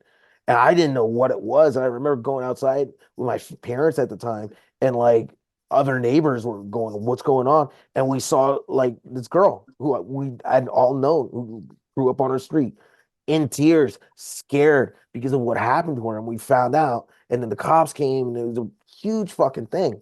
And that shit always stuck with me, dude. And it's like I don't fucking play with that kind of shit. Like if Right. I hear someone is doing that shit, it doesn't matter if they're in wrestling or not. It's like you're gonna get your fucking ass whooped with me, you know? I don't play that shit, you know? Like I've seen what happens to victims. I've seen the emotional toll it takes on them in the moment, after the moment, and years after, dude. So again, it's a subject I don't play with, and it's like fuck Joey Ryan all day, every day, forever because of that shit. It's like the dude can fucking sue all the women he wants, you know, but that's not gonna clear his name in my fucking book. You can go to fucking civil court all you want, but it don't fucking matter, you know. Again, the court system don't fucking matter to me either way. Fucking OJ fucking got away with murder. We all know it. He's fucking burning in hell right now. We all fucking know he did it, but he Can you got away imagine with it. Nicole right now? She was just sitting there, like just chilling in hell, and then all of a sudden, Why would she be in hell though? She's probably up there. What? What'd she do? I don't know anything about her aside from the fact she's a murder victim. Was she? she Did got she? killed for something. She got killed because she had an abusive ex husband who had a series of fucking incidents. Bro, like, dude, like True. OJ was a fucking psychopath. Everyone knew it, you know, bro. There were incidents where she was getting abused, and like the cops didn't do shit. LAPD, listen, two people killed OJ, Nicole Brown Simpson and Ron Goldman. OJ and the LAPD. Go look that shit up, bro. Go look that shit up. They fuck. LAPD. They covered for his ass. Oh yeah, Fucking yeah. I get what district you're saying. attorneys covered for his because again, he had publicized incidents, you know, abusing Nicole Brown Simpson, beating her ass. There were photos of her with fucking swollen eyes and bruises on her face from her getting her ass kicked by Yeah, I OJ. remember all that. So you can't sit there and tell me fucking OJ, you know, oh OJ, who knows? That dude fucking did it, and he got away with it. We Oh, I cold heartedly believe he got what away with murder. also Ruben the Hurricane Carter. You know that story, right? Ruben the Hurricane Carter. Uh-uh. Denzel did that movie about him. He was a boxer who was convicted of murder that he didn't do. The movie The Sounds Hurricane. familiar. The movie sounds familiar. The movie The Hurricane. Bob Dylan wrote a Oh, song. the hurricane. Yeah. Yeah, and remember the Bob Dylan song in Dazed and Confused. This is the story of the hurricane. Oh, yes. That's a song about a boxer who was convicted of murder, and he was a black boxer. I believe this was in the South. So he got convicted of a murder he didn't do, you know? And also fast forward to the 80s, the Central Park Five. Dudes who fucking got convicted of rapes they didn't do. You know, there was a boxer like on a fucking card in Staples Center, like I want to say 2008, 2009, maybe a little after that. He fucking got out of prison for serving time for a crime he didn't commit, like a murder, and he ended up like making his boxing debut at pro debut at like in his 40s or something like that. I don't remember. I Jesus. could be butchering the story, but that shit happens, dude. It's like the court system doesn't always work. If you have money, it's going to work for you. But it's also like, you know, just because someone doesn't get convicted of some shit doesn't mean they didn't do it. And just because someone did get convicted of something doesn't mean they did it, you know? And that's my energy towards Joey Ryan. Like, yeah, he didn't go to fucking criminal court or anything, but it's like, you can't fucking tell me he didn't do anything just because he didn't go to fucking court and get convicted of something. Like, I guarantee you he's done something. A lot of things. You know, and this is just speculation, you know, Right. And that was the thing with the speaking out movement. It destroyed a lot of people's like views on other people because Joey wasn't the only one. You know Vance, who? Sway Thompson. Jesus Christ, man. Remember when I would always give you shit for booking, or not you? I would give Benny shit for booking him because, like I could tell, like there was something off about him. Like that, I remember that dude was like in his 30s, trying to act like he was a teenager. You know, like I'm He 36 was now. Like he I'm did some 30. bitch made shit. He did a lot of bitch made shit when I booked him at FCW. He showed his true colors one night, and I'm just like, bro, like why in the fuck do you act like yeah, he has something wrong with him a little bit upstairs. After talking to him a couple times, I was like, "Fuck's wrong with you?" And I then yeah, all remember that shit. I remember like when I would see him on shows and he's like, "Are you talking about? Oh, I'm 31 and I look like this." And it's like, bro, he's 31 and he's like talking about being a brony and all this shit, trying to fucking do all this shit that appeals to young kids. It's like I'm 36 now, right? I'm 36. I act my fucking age, you know. If I see a dude in their 30s trying to act like that, and like it's one thing. Like I'll wear a Tiny Toon shirt here and there, you know, because I'm a stoner. You know, that's just me. But I'm not trying to be like someone who's trying to be younger than they are. And when I would see Swade Thompson do all that shit, it was like something's up with this dude. Like I don't know, bro. You're in your 40s. Act how you fucking acted Then coming his up. OnlyFans came out, and that was crazy. I used to fucking like. I'm trying to remember my thoughts on this. Okay, now I remember. So there was a Santino Bros show in 2017, and there was a little joint thing with SoCal and Censor because they were doing a Hall of Fame ceremony and shit. Right. Vance and Chris Bay were on the show, and like I remember after the show, I was talking to Brody King and Douglas James with Steve from SoCal and Censor, and on the corner of my eye, I see Vance with his phone like filming us, and him and Chris Bay were laughing at us and shit. It's like I could tell something was going on. And it's like that dude did not have the fucking balls to come to my face and say shit, you know? Like he was just talking shit from a distance, and then like the one time like we were near each other, and it was like there was no one else. He bitched out. He ran the other way. I think it's actually at an AWS show. Like like he saw me in a parking lot, and then like he turned around and walked the other way because there was no one else around. It's like it's like he probably knew if he got in my face and tried to do something, he would have gotten his fucking ass whooped. Oh, some of these guys, man. I swear, man. We that was Ed's favorite wrestler for a long time. Oh yeah. Who was his partner? Chris Bay. No, before that. In FCW. I don't remember. He had a Big Duke. Oh, dude, that guy hated me too for my championship wrestling from Hollywood reviews. But in my defense, he sucked. He sucked as a wrestler, dude. Stiff. He was stiff. Like just no there was no like emotion to him too. I like Duke as a person because like he didn't give me no shit, and then I found out what kind of person he was later. I'm like, wow, he never brought that to my attention. I ain't never seen that kind of side of him. That's why I fucked with him because he was always like, hey, how you doing? I'm here for your services. I'm like, hey, cool, man. I'll use you a couple times, you know. Yeah, But he's not in the business anymore, so fuck him. Who cares? he's not. There's a lot of people in shouldn't be in the business anymore, but they are. I don't know why the Biggie fuck. Biggs, Ruben Iglesias, Chris Jeez. Disney. All you guys should just retire, please. Fucking anyone like Casey Phoenix, C Love. I'm basically naming the entire Relentless Pro Wrestling roster. That's a fucking Relentless Pro. they're a fucking promotion here in Orange County, which is like they just book all the shitty workers and shit. It's like OCCW version 2. Biggie Biggs is their fucking champion, dude. That's Relentless Pro. Mm-hmm. Gotcha. I mean, let me say this.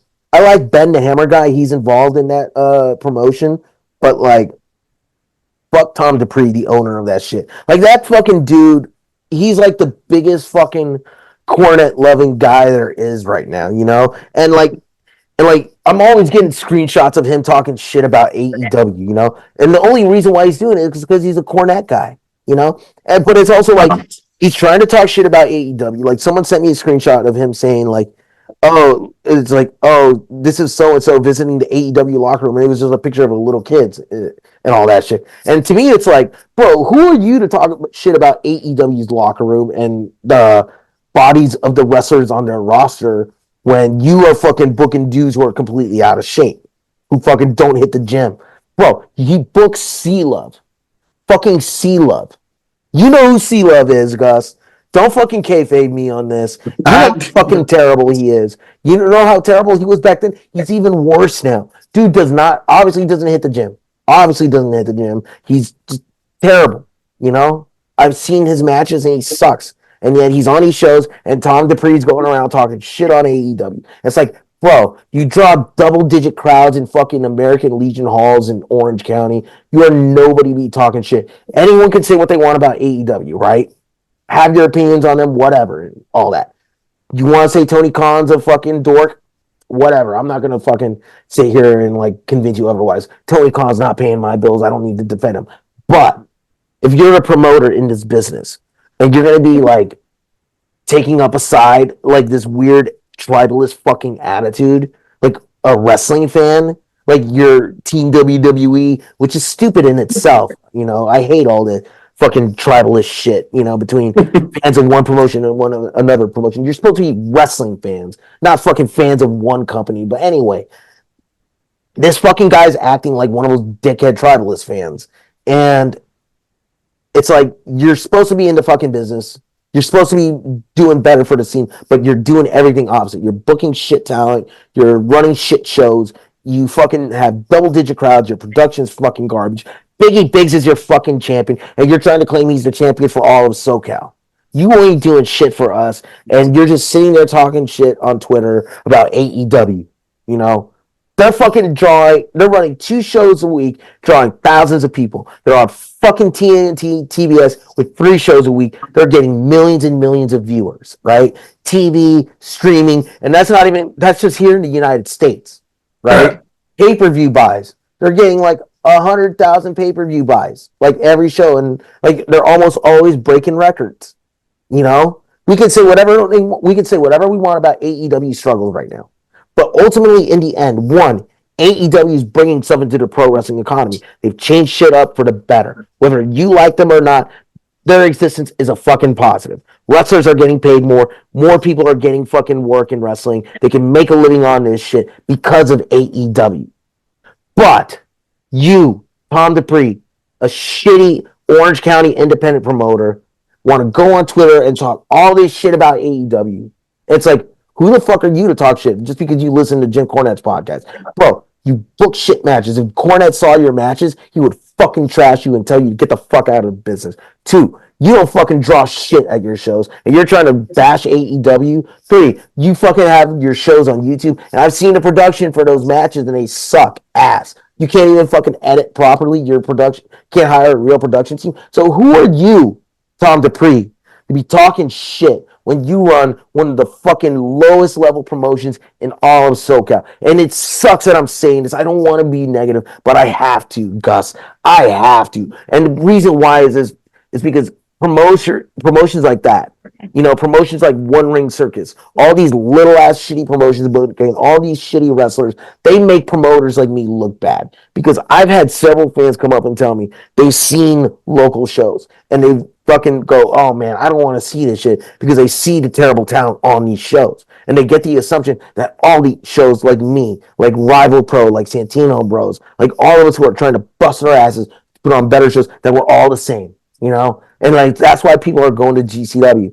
That's why they're going to Prestige. And that's why so many of them don't want to fucking look at a flyer that when I try and hand them with local talent on them. So it's like one of those things where it's like they're poisoning the well. And yet they're like, we have this guy, Tom Dupree, fucking our scene up, destroying everything that so many people have worked hard on to build a great scene just so we can fucking put Biggie Biggs in the fucking main event as a champion. And it's like, oh, hey, you know, fuck AEW because Jim Cornette says so. I'm going to spend all my time on Twitter bashing AEW. Ha ha ha. It's like, what the fuck are you doing for SoCal? Like, you asked me what PCW does for SoCal. I'll say this about PCW. The one positive thing I'll say about PCW is like, yeah, for all the shit we can say, they've at least given some local guys chances to wrestle in front of crowd, the biggest crowds they've ever wrestled in front of, right? I'll give PCW that credit. Relentless Pro Wrestling, Tom Dupree, or Billy Bonds, as he likes to call himself, they don't do shit for our scene. Besides fucking, like, they'll fucking take away an opportunity for a better promoter to be able to rent a ring from Xavier, you know? Fuck Billy Bonds, fuck Relentless Pro Wrestling. And again, I love Ben the Hammer Guy. Ben Raymond, you're a great dude. You support SoCal Wrestling, and I got nothing but love for you. But man, I'm gonna say what Suge Knight said. You want to be an artist? Come to Death Row. That's all I'm going to say. Fuck Relentless Pro Wrestling. And if people get mad at me for saying this, fine, let them. Because they're probably the people who are on these shows or people who aren't good enough to get booked on the shows that I'm running or the shows that Rival Pro is running or the shows that fucking Santino Bros are running. MPW. All these fucking promotions who are busting their asses. Hybrid Pro Wrestling who are trying to make the fucking scene better only to fucking have these fucking guys fucking who don't work out, who don't train, they fucking get gassed like a minute into their fucking matches. And you have like other promotions who fucking hired Jarrell to run around, scream into a fucking microphone and fucking take away from the wrestlers when they fucking put him in a manager spot and he fucking tries to get over on them all the time. These guys are all poisoning the well in our scene. And it sucks, dude. And it's, the biggest offender for Relentless Pro Wrestling. And it's like, hey, spend less time talking shit about AEW. Spend more time fucking looking into wrestlers who are actually fucking trained instead of getting guys from fucking OCCW who fucking will work for free, Go fuck yourself. You're ruining the fucking scene worse than anything. You are everything that Jim Cornette hates in wrestling. And yet you fucking are out here trying to fucking praise his shit, spread his gospel, act like he's like the end all be all, and yet again, here you are being the antithesis of everything he wants to fucking see in pro wrestling. Go fuck yourself. I saw this match with Biggie Biggs and your boy Tarek. It was the biggest pile of shit I'd ever seen in my life. It was just Biggie Biggs laying around for minutes and minutes on end while Tarek tried to fucking work him over because Biggie Biggs has no fucking cardio, dude. Another show. Chris Disney, dude, I saw like several matches of his that people send me. Dude gets gassed 1 minute into a match. That's a liability, Gus. These fucking guys who are not training right, who are not putting in the work, who are not going to the gyms, they're a liability. Because if they're in the ring and they can't perform to the best of their abilities, right? If they're getting gassed and they can't perform their spots like correctly, they can't do their moves correctly, they can't do any of that shit correctly because they have shit fucking physical health, what's going to happen, Gus? They're going to hurt themselves. They're going to hurt themselves, and they're going to hurt other people. And they're going to fucking make fans not want to come to shows anymore. People will all, like, here's the thing. Now that we're really getting into it, like you asked me, why do people think I'm the bad guy from SoCal Uncensored? Well, this is why. Because I fucking care about the scene. Because I want to see what's best for it. I've been around this shit. Bro, I got involved 20 years ago. I went to XPW shows in 2000 when I was 12. I've been around this shit for a long ass time. I've seen everything in this scene. I've seen all the potential we once had. And it's all fucking going to waste because of all these dudes who think, oh man, I just want to live my dream. I want to fucking, do what I wanted to do as a kid. Like, and I'm not afraid to name names, I'll never Relentless Pro Wrestling match. This guy, God King, Tim Banks, and this other guy, Rich Bagoo, they had a match. It's obvious that fucking they're not ready to fucking be in a ring performing on a show. They should be in a fucking wrestling school, fucking learning that shit. It should only be allowed to work those types of shows that are either associated with their school or there's another school that the school you're training at trusts and associates with, and you go work their shows to learn. But these guys are being put out on these shows, and they're fucking going around voicing their opinions on social media, acting like they fucking have any fucking legs to stand on, when really it's like, no, dude. You guys are fucking barely fucking trained. Like, again, Tim Banks versus Rich Bagoo, I forgot who, but they couldn't do a fucking body slam correctly. Gus, a body slam, one of the most basic moves in professional wrestling. And the reason why I say that is because I remember I dropped into an MPW class I was being taught by Ray Rosas because I needed to go talk to him about some business and shit, And that night he was teaching body slams. He was teaching students, even though they're advanced students, body slams and how to improve their techniques. And everything he was doing and like telling them what to do and everything that he was showing them, the opposite of what fucking I saw in that match. You know, and it's like I don't know how to put it. Like imagine if there's like a burger store, like in a place where no one's ever had burgers before, right? One burger store, and it's a great burger store. Then four other burger stores pop up, but they all suck. Everyone's perceptions of burgers are going to end up being negative. And that one place that has good burgers, they'll still get their fucking people there. But for the most part, all the other people will be driven away and they'll just be going to get pizza. They'll be going to get tacos, hot dogs, all this shit, chicken. They're not going to fucking go get those burgers because those fucking four shitty places totally ruined it for that one great place.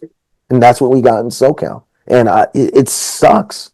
It fucking sucks, dude. We deserve better than all that shit, you know? And it's like I'm trying to do my best, but it's like it's so frustrating sometimes because now I got to bring in bigger names because I need to attract more fans. And like it's like I have great talent here locally, you know, and I wish I could build shows around them and draw 300-400 people, you know, but it's going to take time. And the only way to like, and then I realized the only way I'm going to make that happen is if by like fucking bringing in other names and shit. And I know people are going to fucking hate that because the original goal of Epic Pro was like be about the best locals and shit. But now I got to change it up because again, I talk to so many people who don't go to these shows that I'm running or any of these other shows, but they'll see what's going on and they'll see like these shitty shows again with Biggie Biggs in the main event charging 35-40 bucks for a front row ticket and 30 bucks for a GA ticket. And they're going to think, why am I going to want to go to these local shows when I can go to GCW, when I can go to Prestige?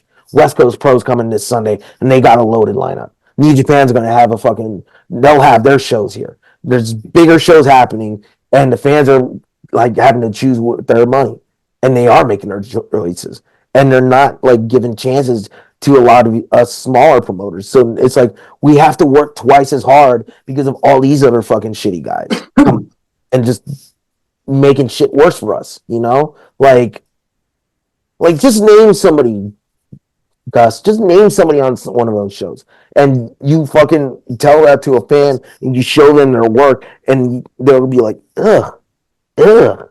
I don't want to watch this shit. They're just gonna stick to GCW because of that, you know? Like, and that's something a lot of these dudes don't realize coming up. It's like, okay, yeah, you want to fucking live your dream. You want to be a pro wrestler. This is what you always wanted to do since you were a kid. Hey, you know what I wanted to do when I was a kid? I wanted to fucking be a basketball player. I wanted to play in the NBA, you know?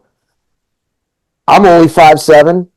I can't fucking jump high. I can't dunk a fucking basketball. Bro, if I and you think I should fucking get a chance? Go to practice with the Lakers every day, and even if I try my hardest, if I suck, you think I deserve to be a starter? No, that's not how it works, and not how it I should didn't be. become a ninja. I wanted to be a ninja. Exactly, and it's like okay, so it's like at this point, it's like a lot of these wrestlers need to realize some shit, and a lot of promoters out here need to realize some shit. At this point, it's like if you're in this business, if you're not adding anything, if you're not working toward anything realistic that can benefit anyone besides your own selfish personal goals and dreams, you're fucking. What the fuck are you doing here? You're wasting our fucking time. You're wasting our space. You're wasting our resources. And you're driving away potential customers. You're killing our business. You are not helping us in the least bit. You know, you you hurt me more than you help me, and that's not cool because I'm trying to build something, you know, that can benefit the scene. And it's like if these people went away, you know, I'd probably be able to run more shows. I'd probably be able to like get more fans who will be like, oh, SoCal wrestling has a lot of cool shit in it, instead of seeing like all this other dumb shit going on and thinking that's what SoCal wrestling is, and then associating promotions like me, Rival Pro, Santino Bros, MPW, Hybrid Pro, with all these other shit promotions, which it sucks, you know? It's like imagine like you don't know anything about rock music, right? and the only rock band you ever hear is fucking Nickelback, and you think all rock music is like Nickelback, you know?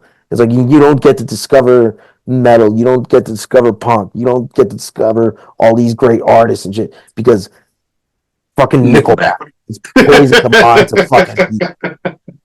And then you know what? Here's the sad thing is a lot of these dudes aren't even good enough to be compared to Nickelback in an Didn't analogy. he come out to Nickelback at one point in time? I don't know. He only came out to Probably. Motorhead from what I remember. That's what it was. That's what it Motorhead was. ruled. Like, I'm trying to beat Motorhead. All you fucking guys are being shitty fucking Nickelback and Kiss cover bands. Like, you're ruining. No, what it is not, bro. Beavis and Butthead is like trying to do Metallica. You're fucking winger, bro. Yeah, exactly. Exactly. Some of us are trying to be Megadeth and Pantera. You're fucking out here being a really shit Winger. version of Poison, and you're only doing it in front of like 20 fucking people for like Mark Ortiz or some shit. Never bum ass promoter and never fucking bum. Andrew Pesina. We're gonna have a part two. I feel we're gonna have to have a part two But to let's this just end because it now and then do part two now. I can go all day, dude. I know you can. I got dogs I gotta take a piss out, and I'm Uh, pretty sure. But no, but I can talk to you all day. But I definitely want to get a part two in with you. I'm not trying to cut you off. I do yeah, feel I wanted you to end it with something to say to SoCal, but you said it about 3 times in a row now, and I don't want you. I don't want that to change right now. I want people to hear what you just said and just really fucking dwell on that because I had to dwell on what you just said, and we were friends. And the yeah, shit you just said right now, we ain't supposed to be friends when you told me those things. I wasn't supposed to listen to you when you said, "Oh fuck you!" Like who the fuck? You weren't even running shows at the time, so it's like, who the fuck are you? yeah, But somebody cares enough to tell us this shit. We need to fucking listen, yeah. no matter who it comes from. I mean, our parents have come down on us, our bosses have come down on us, teachers. And we've had all type of people say, "Yo, this is not how it's supposed to be, and this is where you're fucking up, and this is where you can do better." Andrew Christina, unfortunately, you've had that title for a long time, and unfortunately, it's not being respected the way it should be. I respect it because you've always been real with me. I think a lot of people should just hear what you had to say today and be like, you know what? He's not the fucking ruler and almighty of SoCal wrestling, but you know what? That's a fucking great point Can I because say? that's Let me end it on this. I don't care if the people who don't respect me because you know why? I know who respects me. People who are respected in this business. The people who fucking bust their asses. Look at my fucking shows, bro. Look who's on my fucking shows. You want to say, oh, I don't respect him? Fine. Look who's on my shows. Those guys respect me. They respect my vision enough to be part of it, you know? And I talk to a lot of wrestlers and say, hey man, I got respect for you, blah, blah, blah, because you're busting your asses off. And if people who are out there and they don't respect me, well, guess what? I know why. It's because I said you suck, and it's because you probably do suck. And here's the thing, like you said, you know what? Put this part at the very beginning so fucking people can like understand where I'm coming from, right? I'm only saying this shit because I care about SoCal. I love SoCal wrestling. Been around it since I was a fucking kid, dude. Literal fucking kid, man. And like, I don't want to get too emotional and shit, you know? I don't want to get all bitchy and all that and like, but like, for real though, like, there have been so many talented wrestlers who come through who destroyed their bodies and never got a break. And I think about it, I mean, it sucks that they never made it. They spent years and years, and why? Because there's so many more people stifling the progress and the potential we've had here in this scene. Like, we should be where the Philadelphia scene was or is, where New York, New Jersey, where the Midwest is, where the Pacific Northwest is, where Florida, Texas, the South is. Before, like 20 years ago, it was just Philly and New York. You know, those were the hotbeds of independent wrestling. And yeah, there were some shit. There was some shit going on in the Midwest and everywhere. But all eyes were on Philadelphia, New Jersey, and New York. CZW, ROH, Jersey All Pro, even. You know. It wasn't until IWA Mid South came around that more eyes started to go elsewhere, and then Chikara came out, and then all these other promotions came out. Meanwhile, SoCal has been here, and for years, like promoters wouldn't get their shit out there, so fans would fucking film shows and tape trade, and that's how the fucking word got out about SoCal. That's how I was a super tape trader. got out. Fucking tape trading, bro. I was a tape trader, bro. Like I grew up loving this shit because I remember at a time when you couldn't just go online and fucking see an entire show. You'd be lucky if there was a match on Kazaa from TNA that wasn't a fucking virus and shit. You would be lucky if like I remember in like 2004, 2005, like there was a company called Takedown Masters, and they started putting out ROH DVDs in fucking Suncoast. At the time, that was fucking mind blowing, bro. Like Holy shit, fucking independent Suncoast. wrestling company getting a national DVD release, and then CZW started getting national releases, and then PWG had a national release through Big Vision and all this. And I mean, there were problems with that, all that stuff that I don't want to talk about. But ultimately, it was like independent wrestling was growing, and SoCal had all the opportunities it had to fucking grow with independent wrestling. But now here we are. We're stuck here 20 years later from when I got into the business, and we're still saying, oh man, SoCal's got a lot of potential. We got to make it grow. And again, I've seen all this shit, and I'm tired of it. I want us to do better. I don't want to see our scene get cannibalized by other promotions coming here all the time. I don't got a problem with Prestige. William is cool. Like in times I've interacted with him and all that. But all these other promoters aren't going to be cool. They're going to want to come here because they want to see, like, they want to get a piece of the pie. And ultimately, it shuts promoters like me out. One guy, I forgot his name. He's like some shitty manager out here, like no name guy who works those Relentless Pro shows as well. He made a comment on Facebook that really got my ire. He was like, hey, there's enough room at the table for everyone to eat. And to me, it's like, yeah, there is enough room for at the table for everyone to eat. But it's also like, what are you bringing to the table? I'm fucking here feeding people, and now you're coming here trying to take our fucking shit that we fucking put on the table because you just want to live your fucking dream. So ultimately, it's like this. Put this at the very beginning, guys. Edit this fucking part right now. After this, what I'm about to say, put this at the beginning. Everything I say about SoCal wrestling, it's because I love SoCal wrestling. It's because I care about it. And there are so many things I hate about fucking SoCal wrestling. And the only reason why I say that is because it's like Nick Diaz said about fighting. In order to love it, you have to hate it. You know? You have to hate it.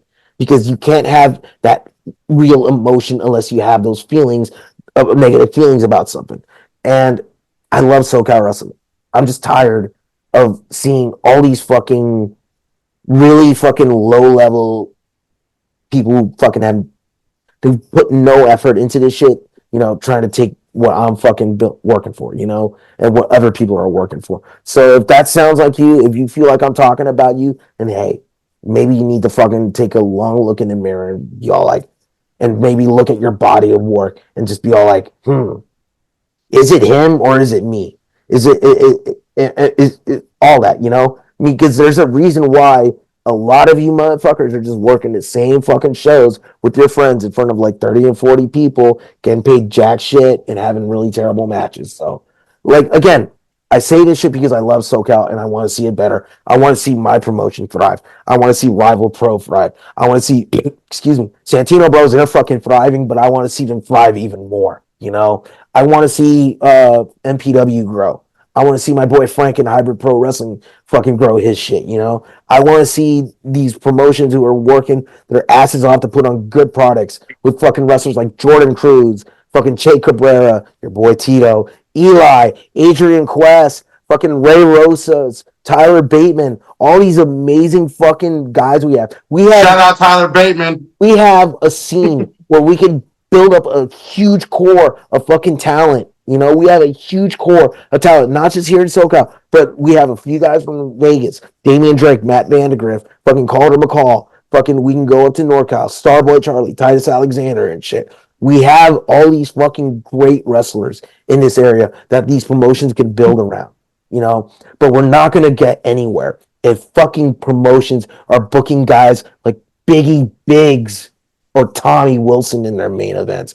Get the fuck out of here. That just makes the entire scene look bad. And it just makes fans not want to come to shows anymore. Like shows like mine. And that's why they stick to GCW. So and that's why I say all this shit. Because I love this scene. I care about it. I want to see it do better. And if you feel like I don't love you or don't give you any props, then hey, that's because I don't think you fucking bring anything to the table. And you know what? People can get mad at what I say, but guess what? In the end, my fucking number one priority is to see this fucking scene get better. I'm not doing this for myself. And if you're doing it for yourself, get the fuck out of my business. I don't want to fucking see your face and don't even bitch at me. Just fucking block me and don't even acknowledge my existence because I don't need your fucking negative energy in my fucking world. I'm trying to do good shit.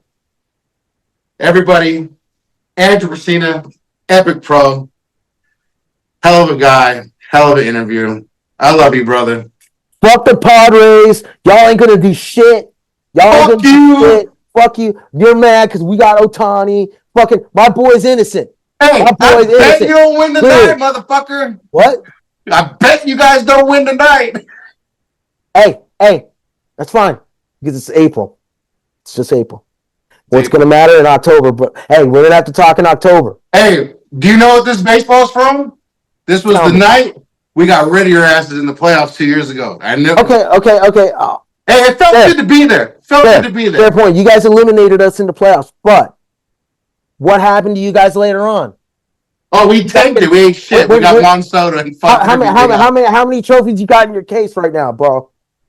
Yeah, All yeah, right, yeah. everyone. Thank you for You seeing it, wish you yo. had a Mike them was 2020. Gus. You wish you had a 2020 ring. You guys are hating on us. Yeah, short season. But if y'all wanted, you all would have been like, oh man, fucking Padres world champs, 2020 world champs, No, 2017 no, no. world champs every fucking year. Go Dodgers. Fuck Padres. Love you, brother. Ended We'll it on talk to that. you. We're gonna have part 2. All right. Love you, Gus. Well, brother.